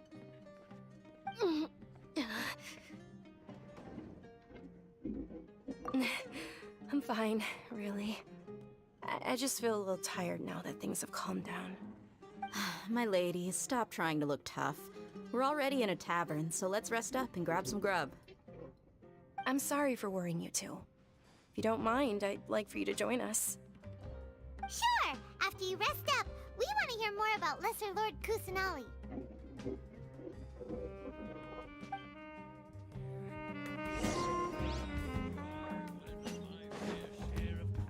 Adventures back in the day. Interest. Ha! Well, if it isn't Dia, haven't seen you in nearly half a year. Word on the street is that you're a bodyguard for the Homayani family now. Don't you find that kind of work boring? Nah, you get used to it. How about a menu over here? You got it, huh? Isn't this little Miss Homayani herself? We don't get to serve personages like you very often. We'll be sure to prepare our very best. Thank you, sir, but there's no need. I don't have a lot of Mora on me, and I really ought to save as much as I can. But please bring these two the best food you have. They're my new friends, so I want to be a good host for them.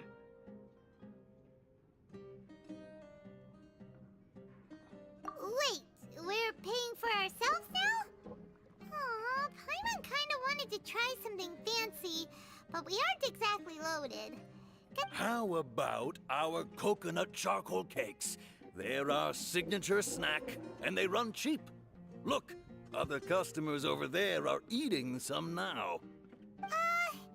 They look kind of burnt and dry. Paimon will pass.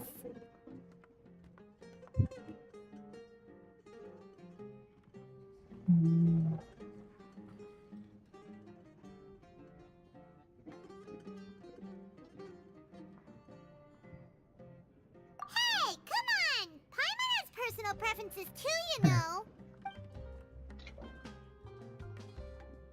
Dunyarzad, we asked a lot of people when we first arrived, and almost nobody was interested in Lesser Lord Kusanali.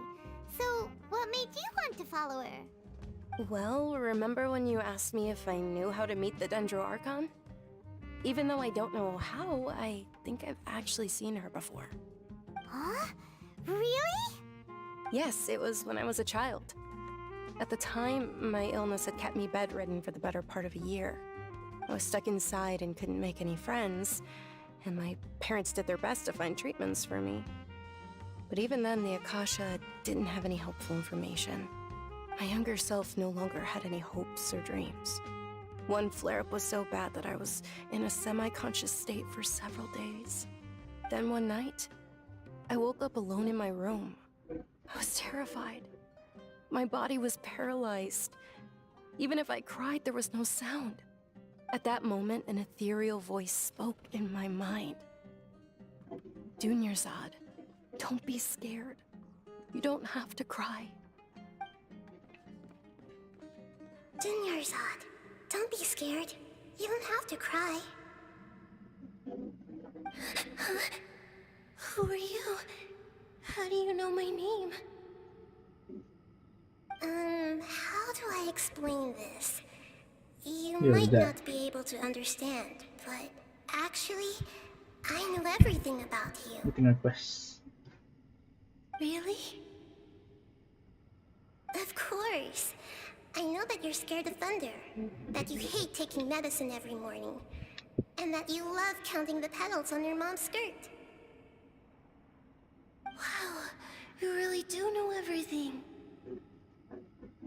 Dunyarzad, is there anything you want? Want? Not really. I can't go anywhere or do anything. Huh? But aren't you a child? All children have wishes. Tell me what you want, and maybe I can make it happen. And can you make my illness go away? Oh. I'm sorry. But I'm not powerful enough to do that right now. Then, can you be my friend? After that, the voice said, "Okay, I'll be your friend." Although my body was suffering during those days, that voice encouraged me and told me many wondrous things. Beyond my window was the flourishing Sumeru city. Beyond the city was a lush rainforest. And beyond that was the wall of Samiel, deserts, and all of Tevat. Once I finally made it through that bout of illness, I couldn't hear that voice anymore. I told my mother about it, but she said that I must have been dreaming. But I know that that voice wasn't a figment of my imagination. Before that, I had never heard of Tevat.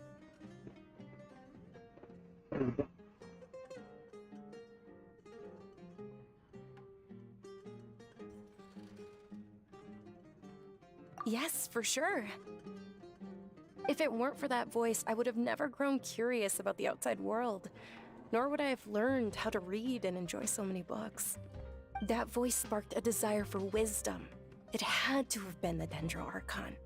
I've been hoping for a chance to repay her kindness. In fact, I was running around today to help prepare the Sub-Zero's festival for her. What's the Sub-Zero's festival? It's Lesser Lord Kusanali's birthday, which was the day that she was found by the sages. It's actually an old holiday that originally celebrated Greater Lord Rukkhadevata's birthday. When she passed away, the holiday eventually became a celebration of the Lesser Lord's birthday. I heard everyone was overjoyed when they welcomed her back to Sumeru. In those days, the festival was a huge deal. But because of the Academia's influence, people have gradually lost interest in the festival. The Academia actively participates in Sumeru's many holidays dedicated to Greater Lord Rukkhadevata. But when it comes to the Sub-Zero's festival, forget any funding. They practically act like it doesn't exist. Maybe they see Lesser Lord Kusanali's birth as confirmation of Greater Lord Rukkhadevata's death, so they're reluctant to celebrate it. Aw, but that's awful. It is. It's absolutely terrible. Sure, the Greater Lord founded Sumeru, but hasn't Lesser Lord Kusanali been the one quietly protecting us for the past few hundred years? Just remember that we're still out in public. Don't get too carried away now. I know that people over by the Grand Bazaar still hold the Sub-Zero's festival to this day. But I hadn't met any of them before, so I was never able to contribute. But recently, I made a friend there who also follows Lesser Lord Kusanali. I gave her my savings because I want her to throw a wonderful festival this year. That's the least I could do for Lesser Lord Kusanali. Hold on, my lady, does this friend happen to be Nilou, the one who sends flowers to the estate? Yes, that's her. I saw her leaving the other day with a nervous look on her face. It seemed like she was hiding something in her arms. Did you give her something? Yes. Initially, I didn't have much more prepared, so I had Nilou sell one of my skirts. I've agreed with Nilou to meet up at the Grand Bazaar today, and see how things are coming along. Dia, would you accompany me? Sure. That's quite the trip, though. I'll carry you. No, that would be too much, even for you. You might as well just accept the lift. If I let you walk, who knows how long it'll take us. And if anything happens to you, then I'd really never hear the end of it from your father.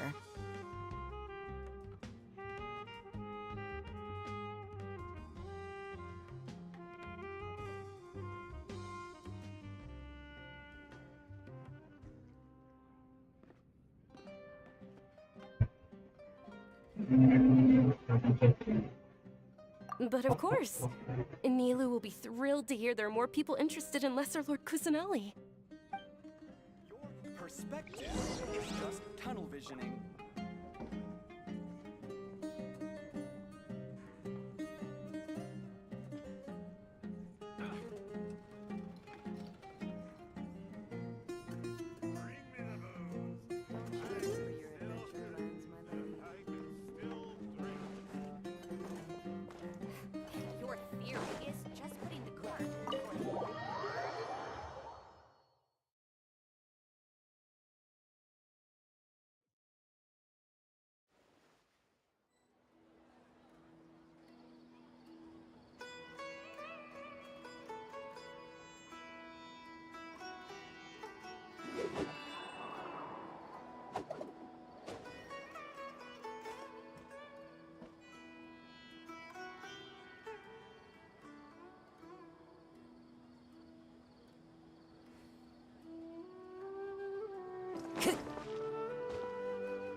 Time to go.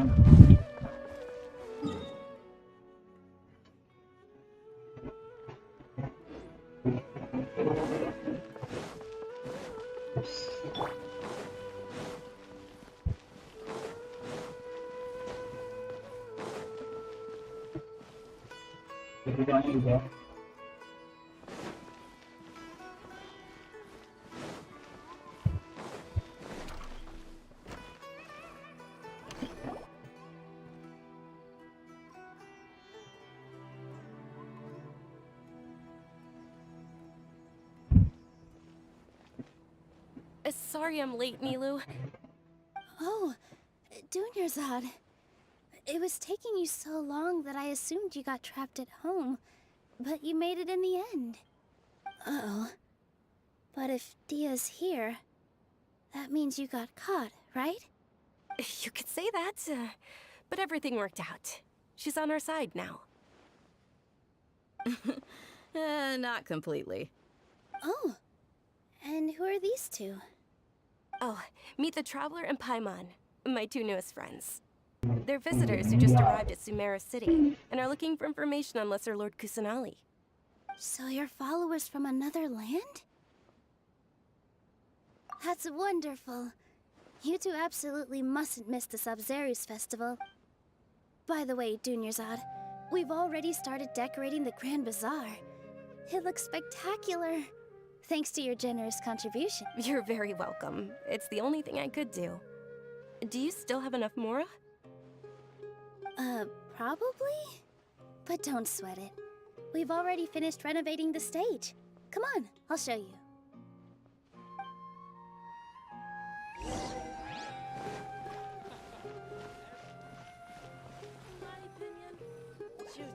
Wow! This place is amazing! Not bad. Last time I was here, the stairs were full of holes. The stairs were nothing. A little while ago, we discovered that the tree above the stage had a huge chunk of bark ready to fall off. Mr. Zubair was worried sick. We reported it to the academia many times, but they never sent anyone to deal with it. We didn't want anything bad happening, so we were going to cancel all the stage performances. Oh, probably because it was the theater asking. The academia looks down on performers like us. They probably think it would be best if the theater closed down completely. We can't let that happen, though. Not only would everyone involved in the theater go hungry, but then we wouldn't be able to thank the Dendro Archon for Dunyarzad. With the more she gave us, we hired someone to patch up the tree, and we also gave the stage a much-needed makeover. The stage is going to be even prettier when it's festival time. I can't wait for you to see it. And I can't wait to see you on the stage. You've been practicing so long already. It's almost time for your dream to become reality. It's our dream. I'll do my best for the two of us. Nilou, what are you gonna be doing at the festival? She'll be dancing the dance of Sub-Zerus, the most important performance at the Sub-Zerus festival. Dunyarzad, have you told him the origin of this holiday? I only told them about the Greater Lord and Lesser Lord so far. Okay, then I'll tell you two about how this holiday came to be. According to legend, the Sub-Zerus festival was originally the Goddess of Flowers' birthday celebration for the Greater Lord. A long, long time ago, on one of Greater Lord Rukkhadevata's birthdays, her friends threw her a celebratory banquet. Some of the gods got drunk. One started playing music, and the Greater Lord started singing, so the Goddess of Flowers began to dance. As she danced upon the grass, countless beautiful parisaras began to bloom wherever she stepped. Those brilliant purple flowers became her dazzling stage. All the gods clamored, "Oh, if only time could stop at this very moment."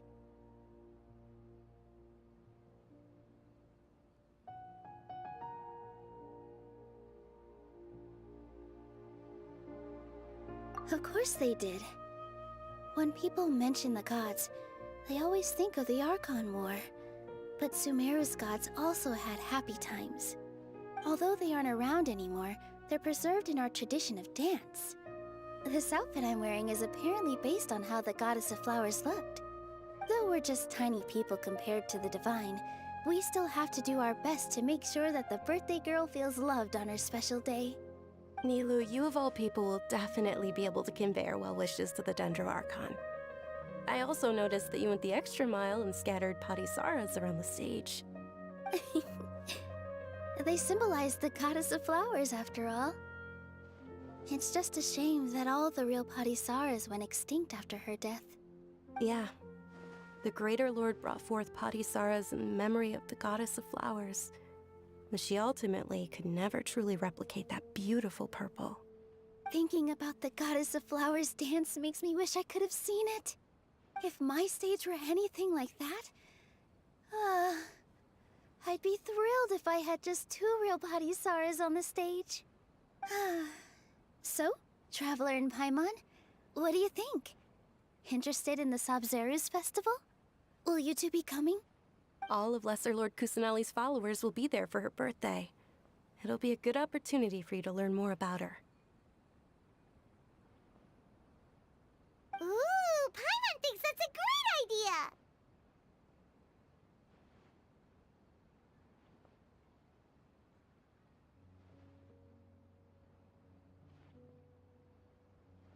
Of course Paimon wants to watch. Those 2 things aren't mutually exclusive, you know. So how about we all attend the Sabzeruz festival together?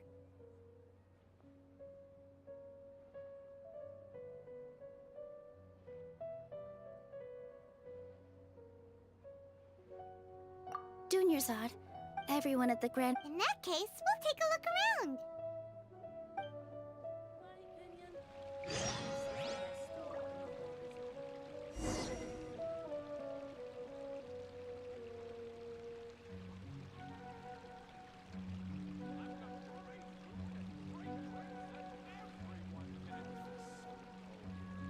Osmanthus wine tastes the same as I remember. Whoa! Did you know that this...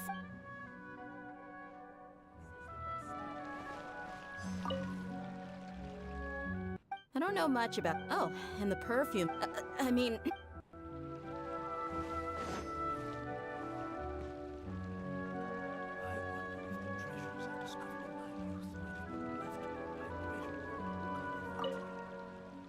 Things are... Don't be fooled. And when it comes...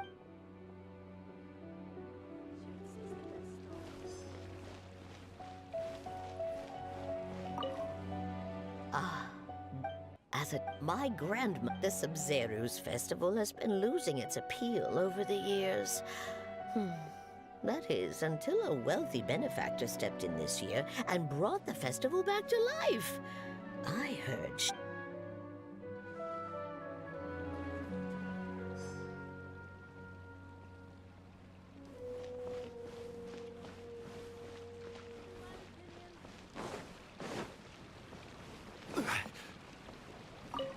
Nilu, your outfit... Wow. Uh-huh. Of course.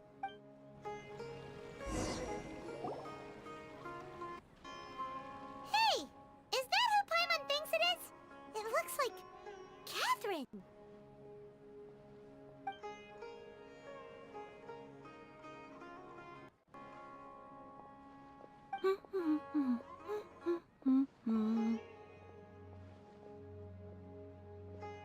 Huh.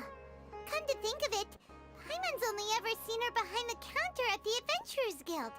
This is the first time we've ever seen her taking a break. Hey, Catherine! Huh? Oh, hey! It's the Traveler and Paimon! What's shaken? Whoa. Break time Catherine sure sounds a lot less formal than usual.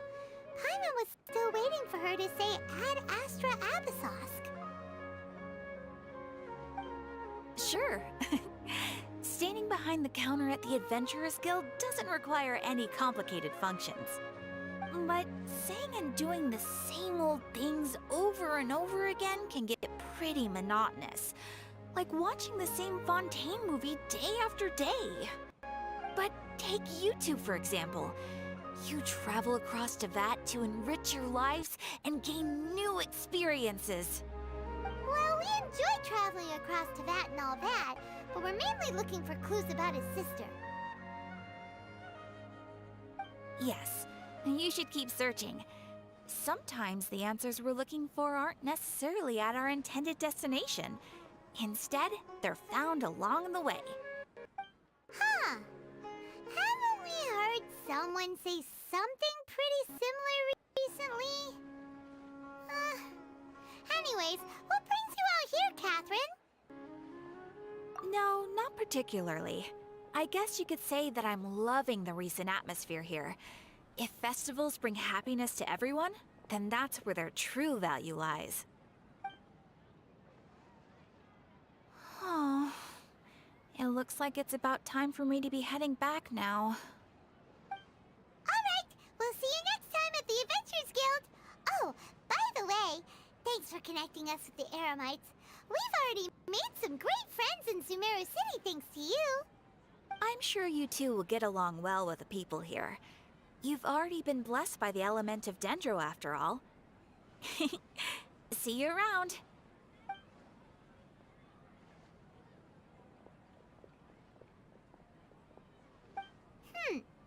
There's something really different about Catherine today. Hey, Traveler. Paimon. Oh, hey, Dia. What's going on? I've got something to tell ya. My lady knows you're looking for ways to meet Lesser Lord Kusanali, and she's been trying to come up with a way to help you. Well, I have an idea that might help. Are you serious? We'd love that! It might not necessarily pan out, so don't get your hopes up too much. I'll need to take you two somewhere and ask someone some questions.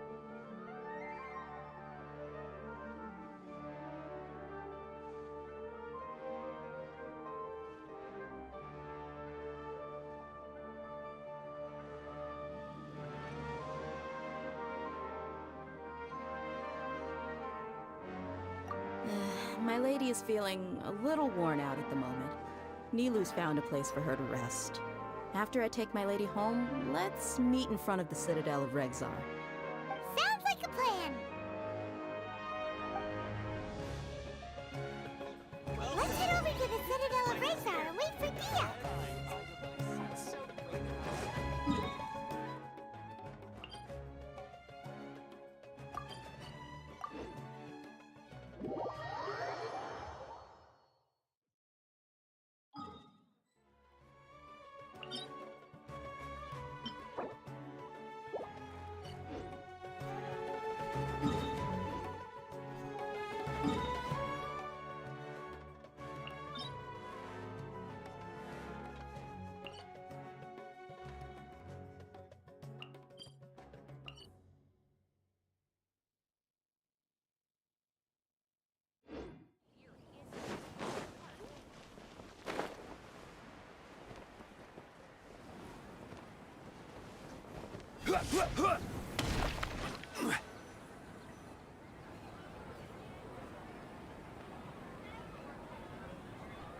Sorry, I'm late. It took some convincing for the map. Anyway, I guess I should... You sure sound a hook. It's called being a professional. I'm a bodyguard, and I work for whoever... Look, Dia! Listen, you two. I don't expect to be working for Miss Dunyarzad very long, but I hope to finish things on a positive note if possible. Let's cut the chit-chat and head into the Citadel. We'll see if the person I know has a way for you two to meet with the Lesser Lord.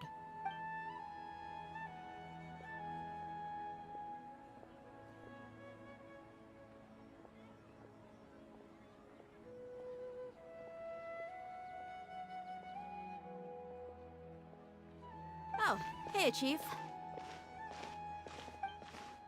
Ha, Dia!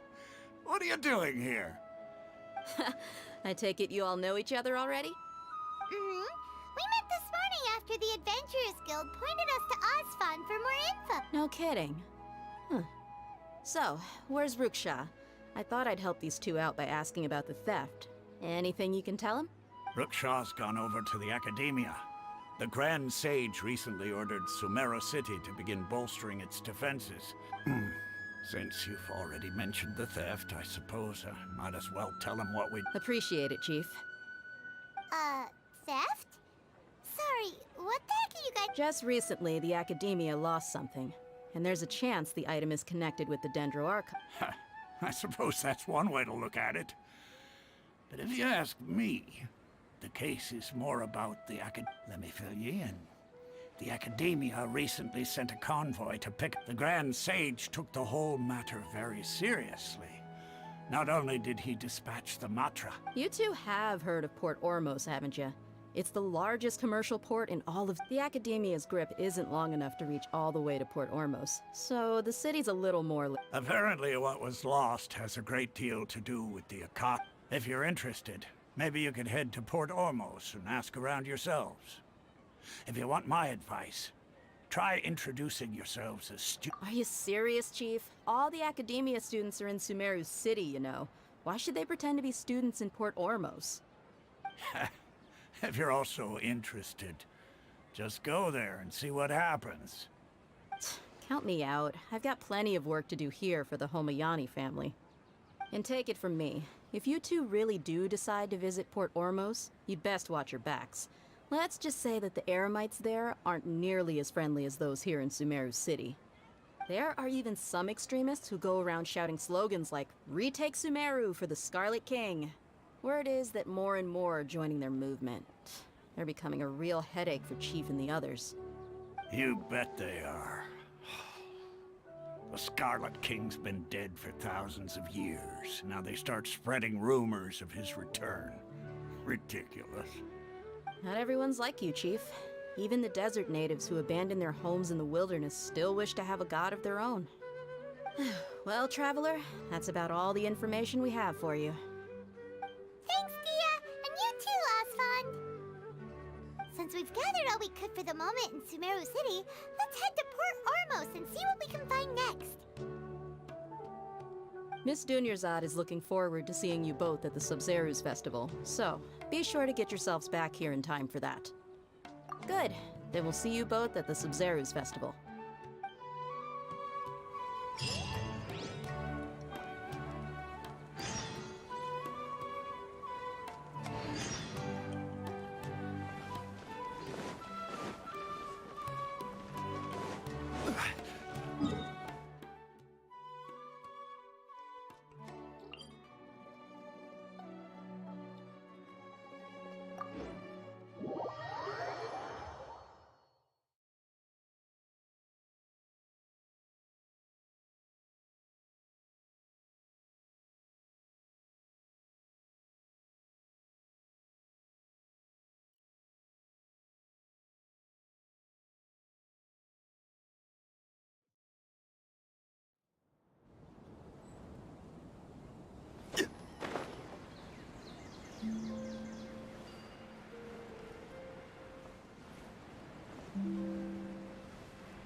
Solidify!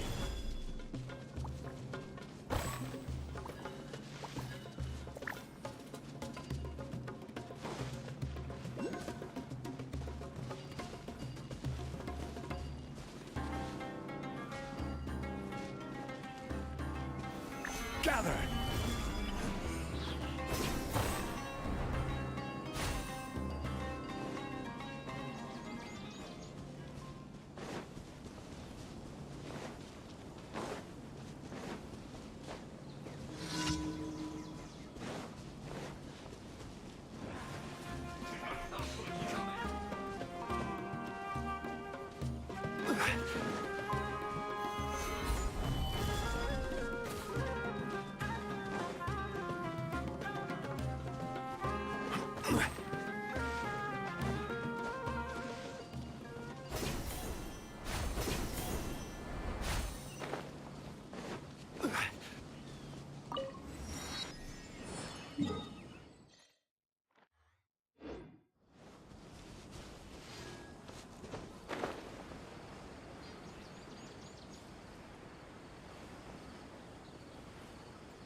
Come and have a good look yourself. Traditional spices of the highest quality, made with pride and experience. You've got a deal. I can't thank you enough for always looking after my business. Believe me, I'm not making this up. Several Eremite mercenary groups are nearly an open con. Wow! Talk about hurly-burly! This place is busy! Well, guess that's only to be expected for the largest port in Sumeru.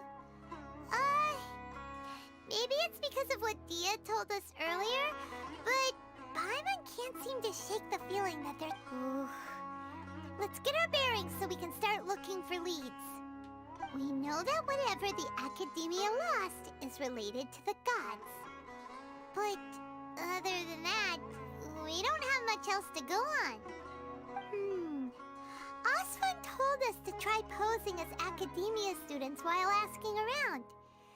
Paimon checked the Akasha on the way here, and the Academia doesn't seem to have any research facilities in Port Ormos. Paimon doesn't get it. Won't we look even more suspicious going around saying we're Academia students and asking about the stolen item?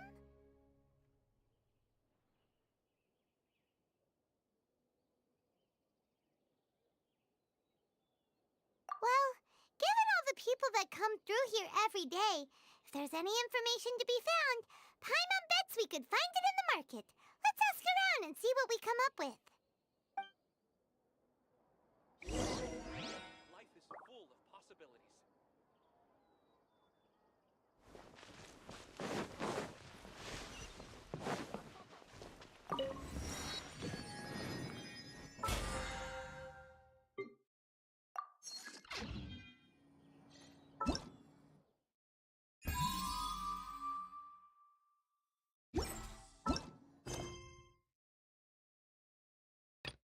Some spices?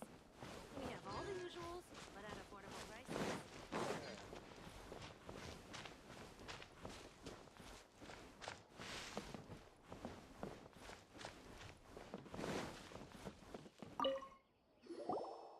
Welcome. Welcome. How can I help you two? Hi there. We would like to ask you a question. Do students from the Academia ever come to Port Ormos? Of course. Especially around this time of year. Students from Sumeru City that are about to graduate often come to Port Ormos to cut loose a little. Many people often talk about how hard it is to get accepted into the Academia, let alone graduate.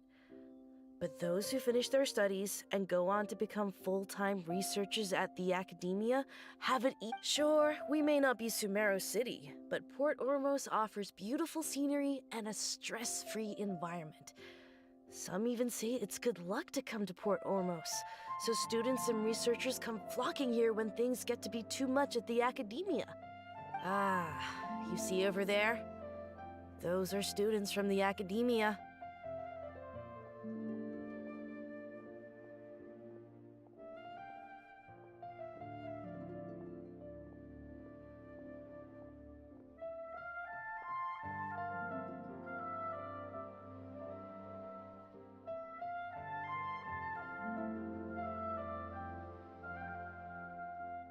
They've been looking worried and miserable ever since they got here a few days ago. If you ask me, the life of a merchant is better. So long as the Akasha teaches us what we need, then life is good. Those students seem to be discussing something. Let's see if we can listen in.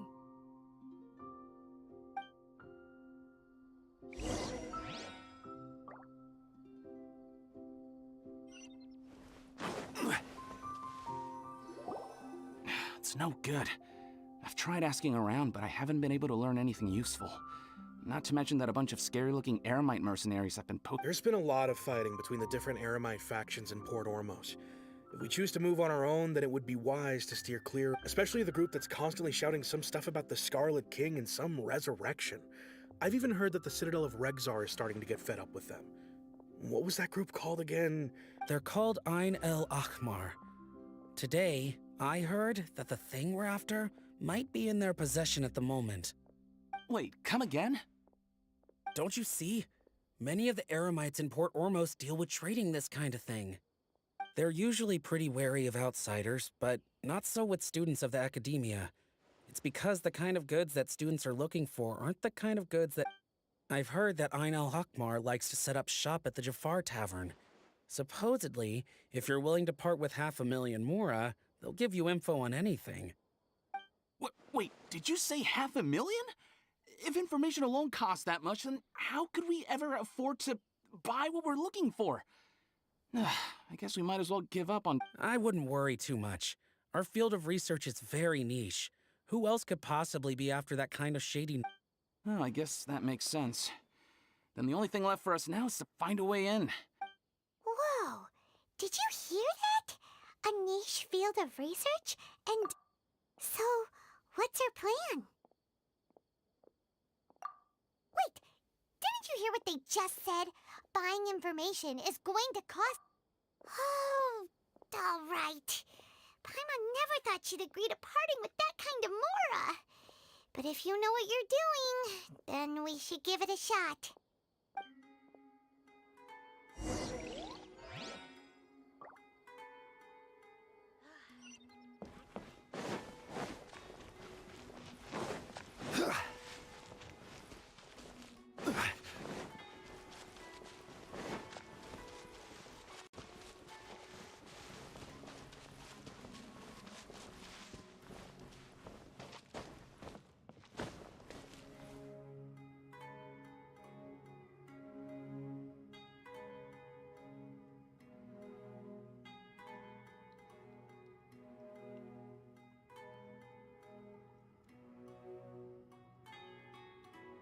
Osmanthus wine tastes the same as I remember. But where are those who share the memory?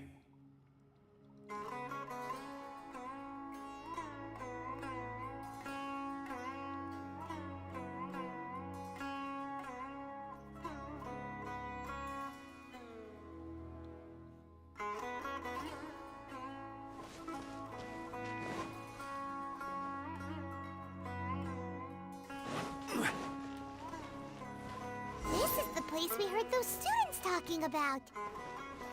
Let's find a seat somewhere and see if we can spot the group they mentioned.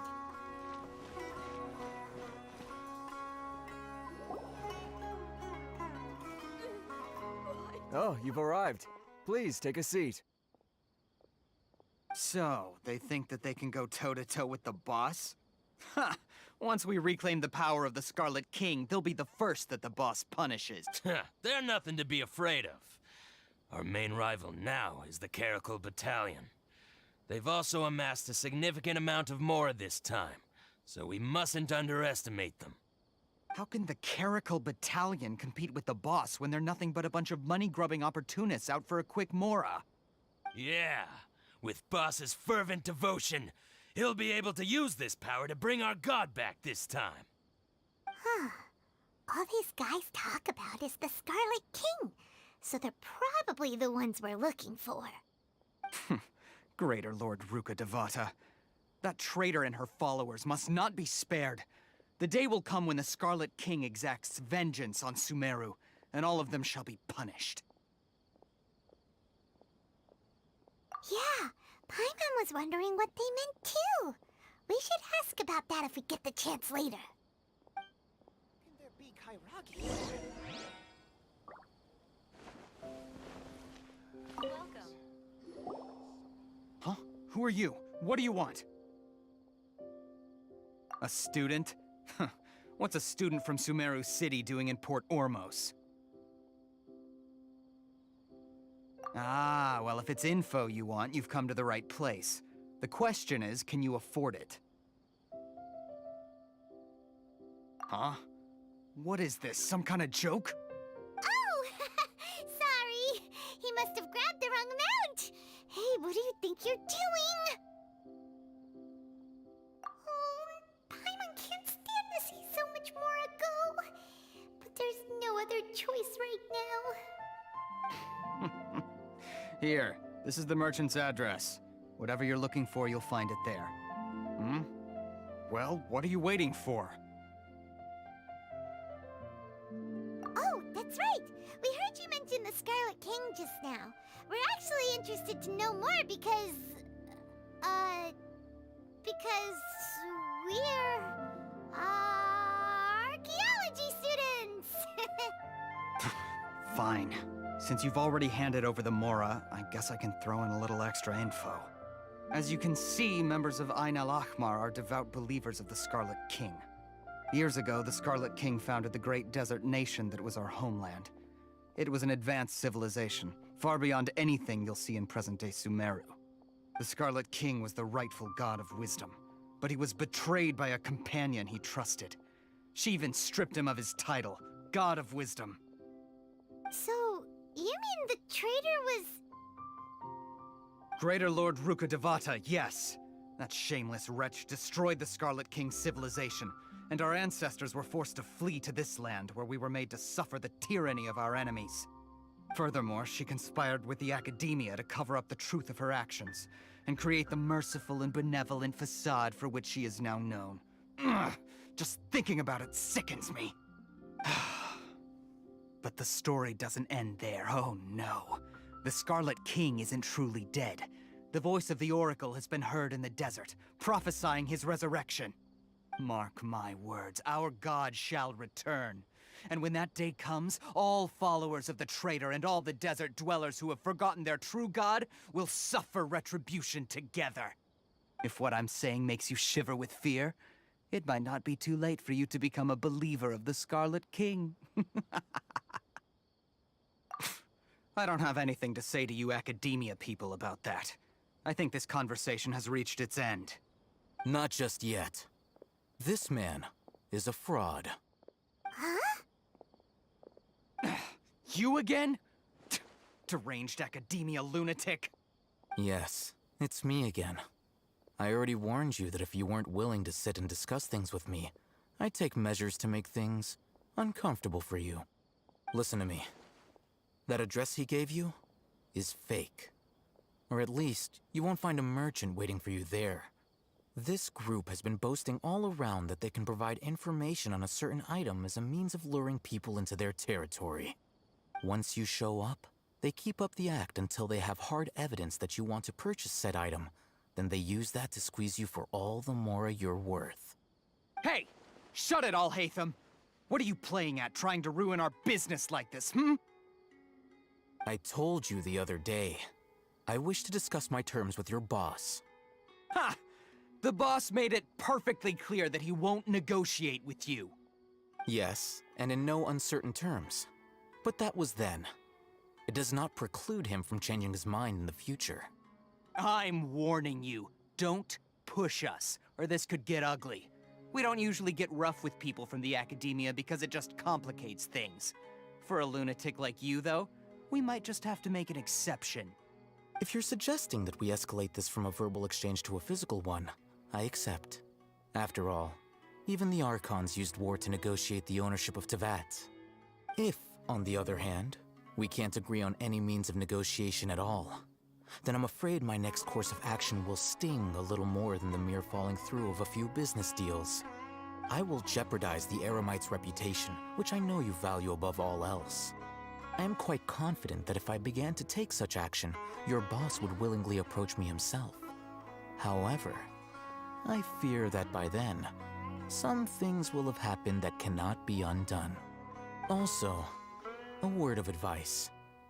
I suggest you tell your boss exactly what happened here today. Otherwise, he might blame you for not telling him in the future. What did you say? Consider this. Have I ever failed to follow through on my word in the past?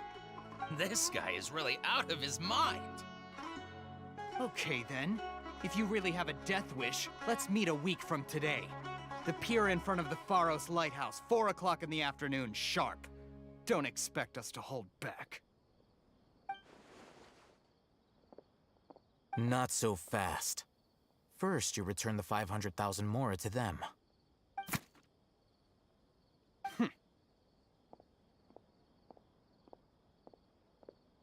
Please, I beg you, don't provoke them. We can't afford any trouble with this crowd. They haven't even paid for their food yet. Ah, Mr. Iman. There appears to be fewer staff in the restaurant recently. This wouldn't happen to be because they're all busy spreading the word to the students, would it? Well... Someone who chooses to do business with a group like that really can't afford to get so flustered the instant someone confronts them about it. Consider the meal compensation for our silence. I'd say you're getting an excellent deal. Whoa, did you see that? He not only got us our Mora back, but sent the Amorites running too! Plus, he seems to know a lot about what's going on around here. Let's catch up with him and ask some questions. I got it.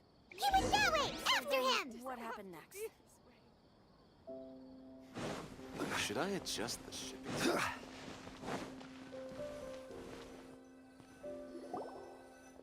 Wait up! It's Al-Haytham, right? What do you want? No need for thanks. My goal was to get to them, and you two gave me just the opportunity I needed. We're even. Oh, I advise you to keep your distance from them. Since they weren't able to make off with your Mora in the end, they might harass you again in the future. All right. Goodbye. Hold your horses! We still have something to ask you about! Since you tore through their scam right in front of them, you must know the real story about certain something, no? Who exactly are you two? And why are you inquiring about that?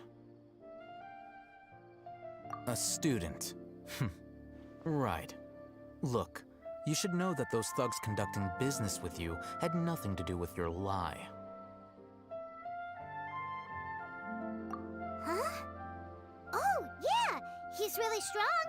Weren't you saying something about a physical exchange? We can help with that. He doesn't even have a vision. Forget it. Maybe not, but he can still use elemental energy. Otherwise, there's no way we'd go asking for info from from guys like that. Those high-headed thugs are definitely gonna bring a lot of backup for your next meeting. Even if you don't go alone, you won't regret taking us with you.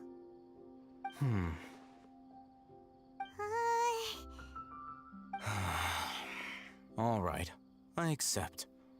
Got a pen and paper? If you're searching for someone who sells that kind of merchandise, I'll give you one of their addresses, and you can try your luck. We'll reconvene at the appointed time by the pier. It doesn't matter if you show up or not. So, since you were happy to give us this merchant's information, does that mean you can tell us exactly what we're after? You were willing to part with 500,000 Mora for something and you didn't even know what it was? Okay. Well, if you truly are as skilled as you claim, then you can beat the answer out of them when they become hostile. Look, if you've been making inquiries, then you have to know something by now. Tell me what you know so far, so I don't waste time repeating information. We know it's connected to the Academia somehow, and that not only do the Eremites deal in it, but some students want to get a hold of it too. What else? You know almost everything there is to know, but you're unable to compile this information because you've never seen the object before. This is what you've been looking for. Huh? Paimon can't tell what it is. It looks like some kind of ornament. This is a knowledge capsule. To put it simply, it's a vessel that can store a fixed quantity of canned knowledge. It's like a miniature Akasha. Anyone who links it to their personal Akasha terminal instantly becomes privy to its contents.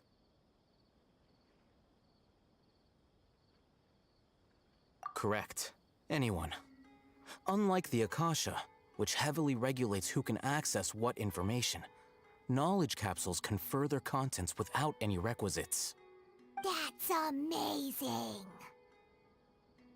It's essentially a convenient and harmless vestibule for knowledge.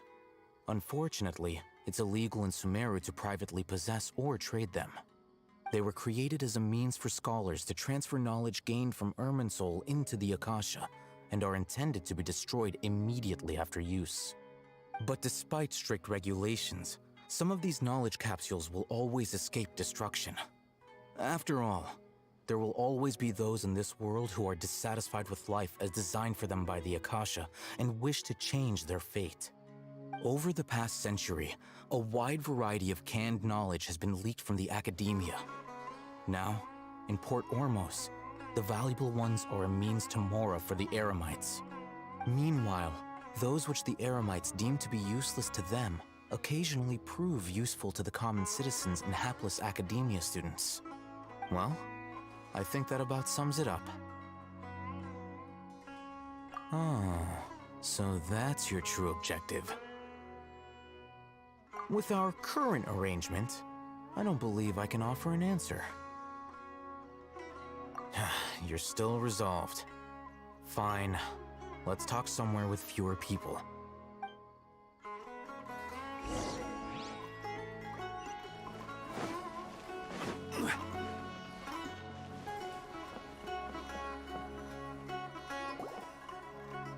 Let's continue our conversation here. If you wish to learn more about the knowledge capsule that the Academia lost, then you must help me with something.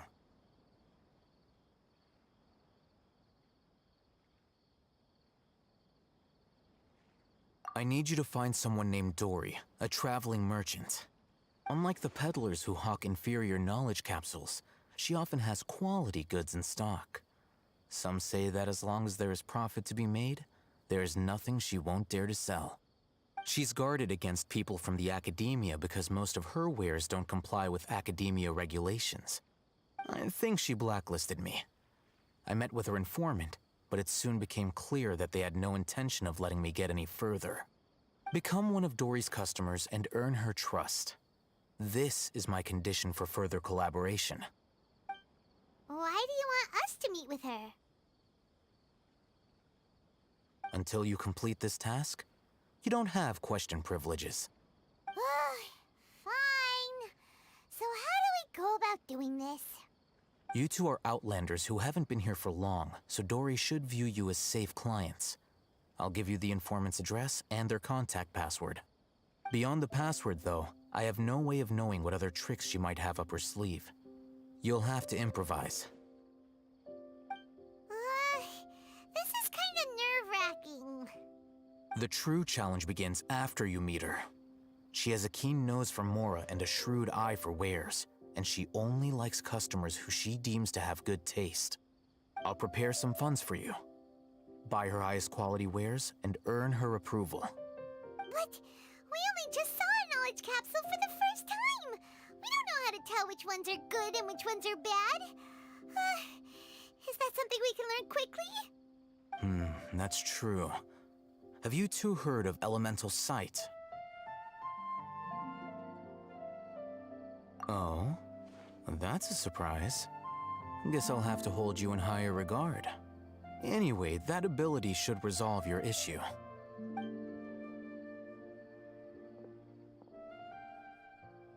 Here are 2 knowledge capsules.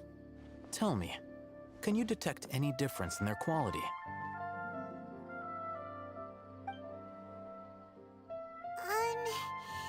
They look the same to Paimon. Try inspecting them with elemental sight. How'd it go? Did you see anything?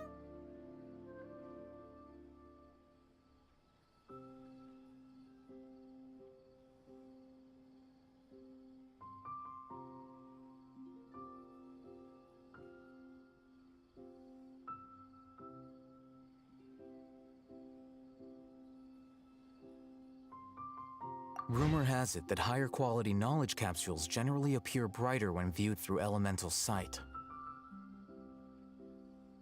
That's because knowledge originates from Irminsul, the root of Dendro power itself. The more powerful the knowledge, the richer it is in Dendro energy. However, some canned knowledge with a high concentration of elemental energy is of little use in contemporary times, so those capsules are of little value.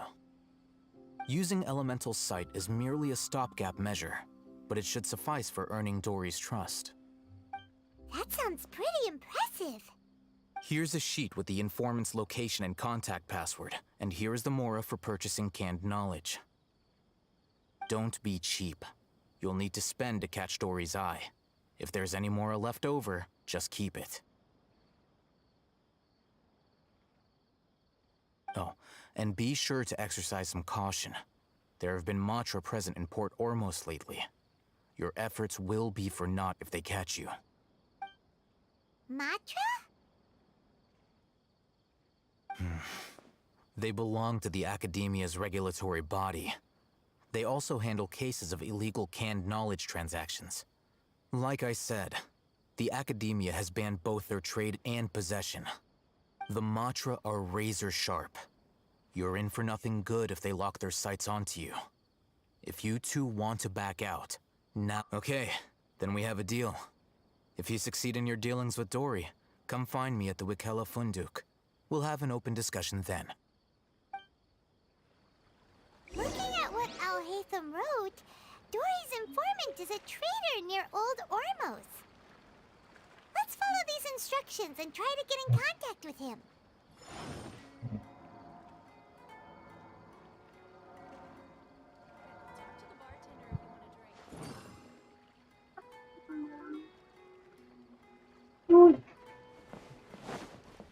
You know. I'm gonna Sumeru. Hello. What are you two looking to buy? Quest. Wait, are you sure you're remembering that right?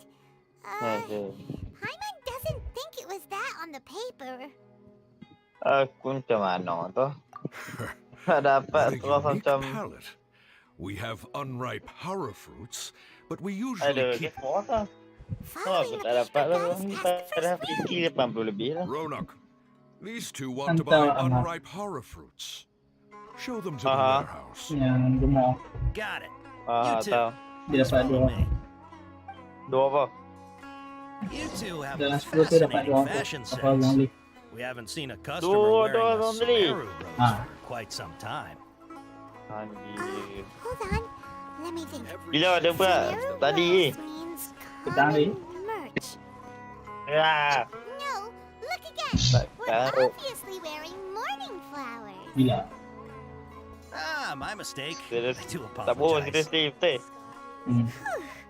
That pop quiz Oh, sure yeah. was scary. Aduh, The warehouse is up ahead. Please follow me. aku satu minta ni lagi. Tak dapat.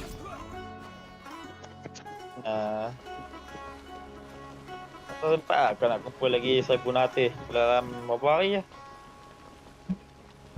Ini berapa hari?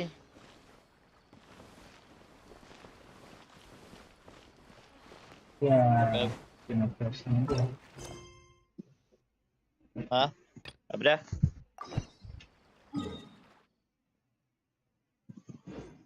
Aku nak kena cari kau bagi cukup kan.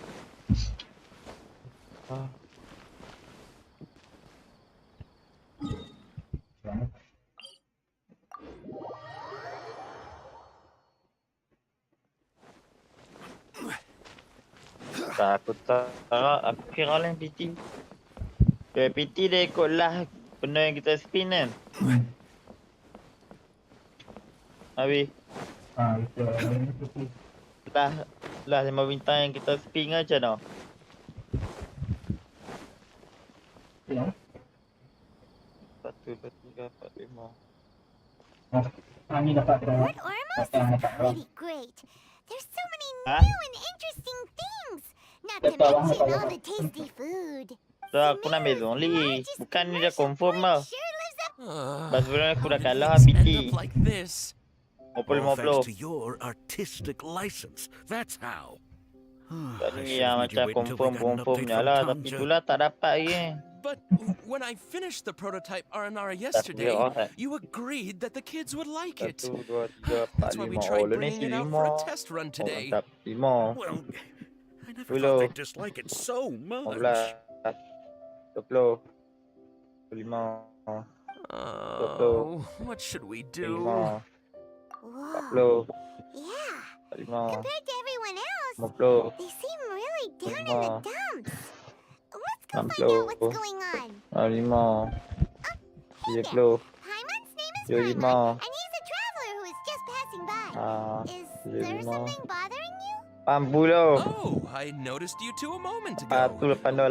3 MC tak dapat 5 The best. bintang. What's bothering us Apa is sudah jadi this ni? prototype Aranara.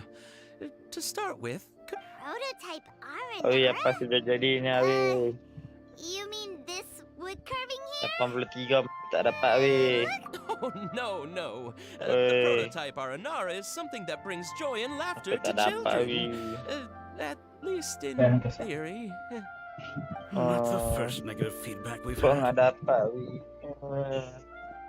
So, what exactly is a prototype Aranara? So for context, Aranara are magical creatures Jangan. in Sumeru Aku dah fairy tales that tahu live memang in hampir berapa dekat For ah. the store's 20th Hantar anniversary, dekat aku we kumpul. plan to release a series of hand-carved toys based Hari on the Aranara stories dah that kids dekat ah. know Jom and love. aku kecil aku dah kumpul This ya. is a prototype we made to get an idea of how they would react. Sekejap aku belum lahir kau dah kumpul. But when we put it out there, the reaction was not quite what we'd anticipated. They thought it looked like a mushroom too, huh? No, worse than that actually. I can't quite describe it though. And I'm also not very good with kids. Maybe you could Weh ask ada them weh, for yourself. tak ada kod lain, tak ada apa, tak ada kod baru ah. Abi. Bukan lepas adik selalunya ada kod baru ah, abang. This is not an Aranara. No way. I've read Uncle Tanja's Aranara and the ill little Dengar fungus. lepas adik ada kod It baru. says that Aranara are supposed to be chubby and squishy. The carving looks nothing like that. Toys do look better when they're round and chubby. Uncle Tonder said in Aranara's vow that you can deceive the eyes, but you can't deceive the heart. This carving makes me feel lost and confused inside. I don't think the creator put his heart into it at all. It's nothing like an Aranara. Ooh, didn't put his heart into it, huh? Oh, sounds like one of those things that's easier said than understood. Kassid and Alia didn't like this carving, but I think it's okay. It doesn't look too happy, so it's kind of pitiful in a cute way. Ah, Oh, a berapa 5 jam? Yeah, so I would totally ask my dad to get it for me, Oh. if it wasn't meant to be a Nara Nara. Aduh, babi. Oh, well, that Aduh, took babi a sakit. sudden turn for the worse. Lo ni tinggal 80. How did it go? Has it maybe grown on them at all? Itulah aku nak buat sekali-sekali je ni. Dah Oh, pernah this is such a 2,200. shame. Why isn't Tandra Ya, back from 80. Gandharvaville yet? Aku spin 20 kali. Kelak-kelak winner tu aku kelak. Aku spin 20 tak dapat. Slowly. Aduh. Uncle Tanger is a famous children's author here in Port Iti aku Omos. 83. Tu He yang aku wrote tak quite pasti. a few stories in the past, Atas but pada 80 none of ada, them were bukan popular 80 je among kau. children. Just like... But around a year or so ago, he suddenly had a eureka moment or something. And suddenly, the children loved every Ingat one of his 80 stories. perempuan dapat dah. That's right. 83 tak My dapat je. little Ghaffari loves his Yo. stories too. The whole reason we decided to make these carvings was because we asked Tanja for guidance. But right after he agreed, he went off to Gandharvaville with his son to look for inspiration. They haven't returned yet. We were running out of time, so we had no choice but to carve an Aranara based on our own imaginations. As you can see, this Weh, was aku a dapat result. only weh. Oh, we have to do something. Weh, aku dapat only. Since you're the famous traveler, could you do us a favor and look for Tanger in Gandharvaville? He doesn't have to come in person if he's too busy. Just ask him to write down his suggestions and bring his notes back. Please, if only to put a smile on the children's faces. They seem pretty desperate. Let's help them out. Yay! Rewards!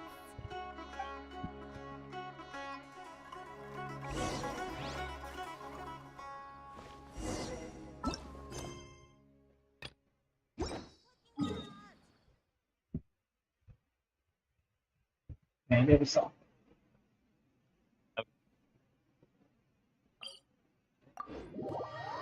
Tapi tak full lagi lah map dia. Map dia ada tak full lagi. Okay. Ha, sebab dia ikut version Kau turun sikit je lah kau. Saya nanti aku isi sikit. Oh, aku ingatkan semua tu dah habis dah Sumeru. Aku ingat tak tu Sumeru. Tak ada semua apa. PSP sikit. Oh, memang macam tu lah.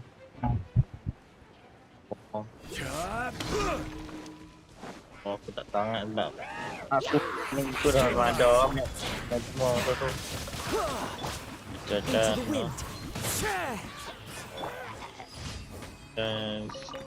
Oh, tu waktu Nazuma apa semua tu dia memang main sikit dululah.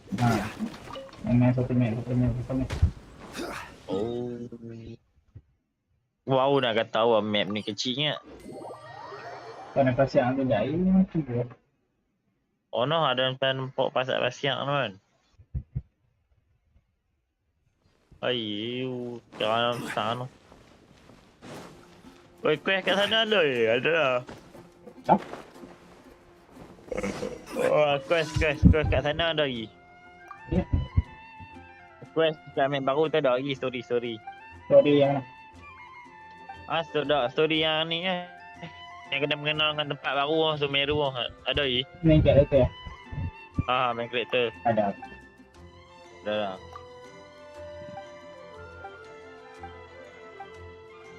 Aku joget aku rasa aku tak lawan ni oleh dia juga apa tu. Malah nak main story. Nak main story tak semangat tak ada only. Story panjang. Story tapi cuma panjang. Oh, story panjang. Jadi kita pergi sana buat apa? Aircon dia.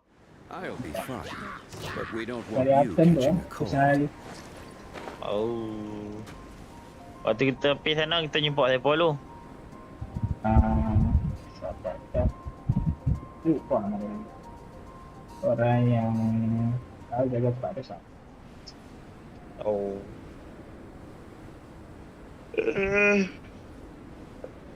Orang spesial.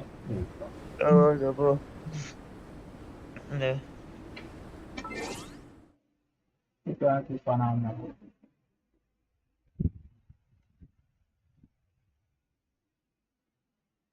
Tak explore, tak kira ke explore ala city kan.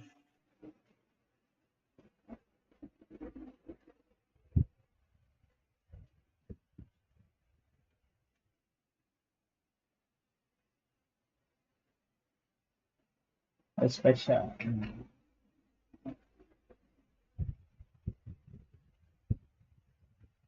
Jadi ya. Apa? Spesial.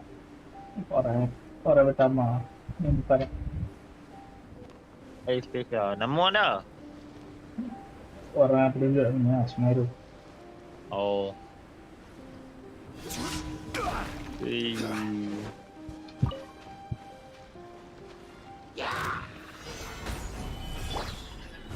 wind knows me.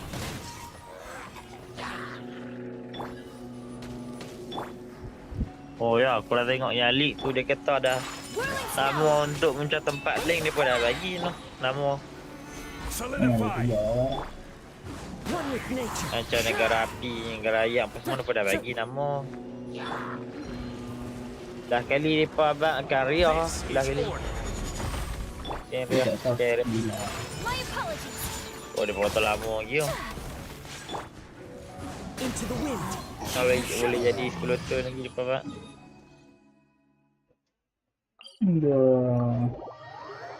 Caviar. Kalau tak ada.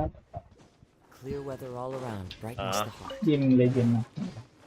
Apa tak mak ni giling lah.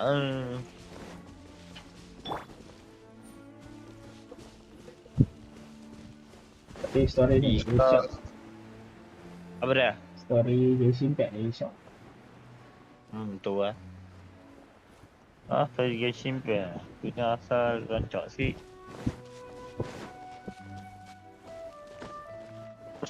Yang benar yang kau start best how to speak creator lah. Aduh. Awak nama Zonli Vago Mundo. Memang macam tu Awi. Nama Zali? Vago Mundo nama dia. Seriously. Mana nama tu? Apa best? G-O Mundo. M-U-N-D-O. Vago. Zonli. Nama dia Vago Mundo. Aku tak tahu nama. Nama siapa Vago Mundo? Itu nama dia. Muda takkan nama orang tu. Baru tahu. Vago Mundo. Order guide you. Tadi nampak power ni. Solidify. 460. Kalau tak nak kira. Take flight.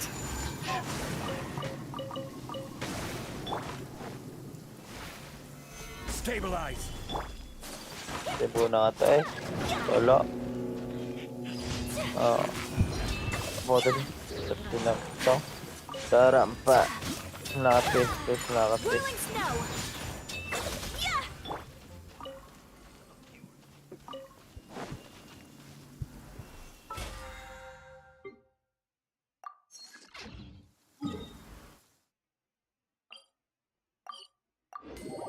Mau cara mana lagi 905 jam nak spin lagi 10.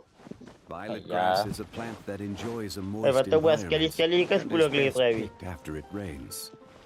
Add Astra. PT gua dah 80 Thank you for Sekali lah. Sekali lah. Oh, kita tak ada satu tak nak spin. Cepatlah masuk.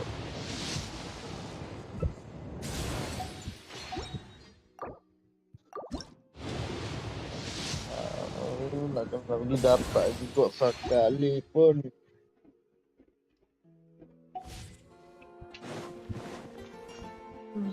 Oh. Satgi aku kena buat quest lah juga macam mana pun.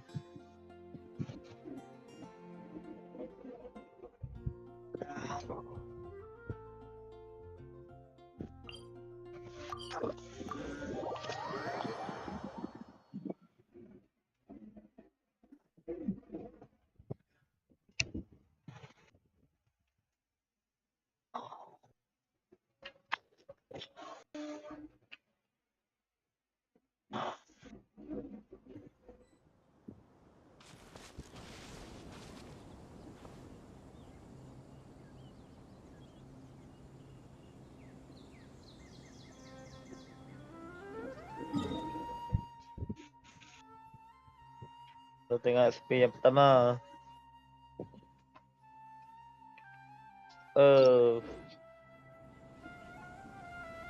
Wait, Osmanthus wine tastes the same as I remember. Yes, But where dapat are those who Zhongli. share the memory?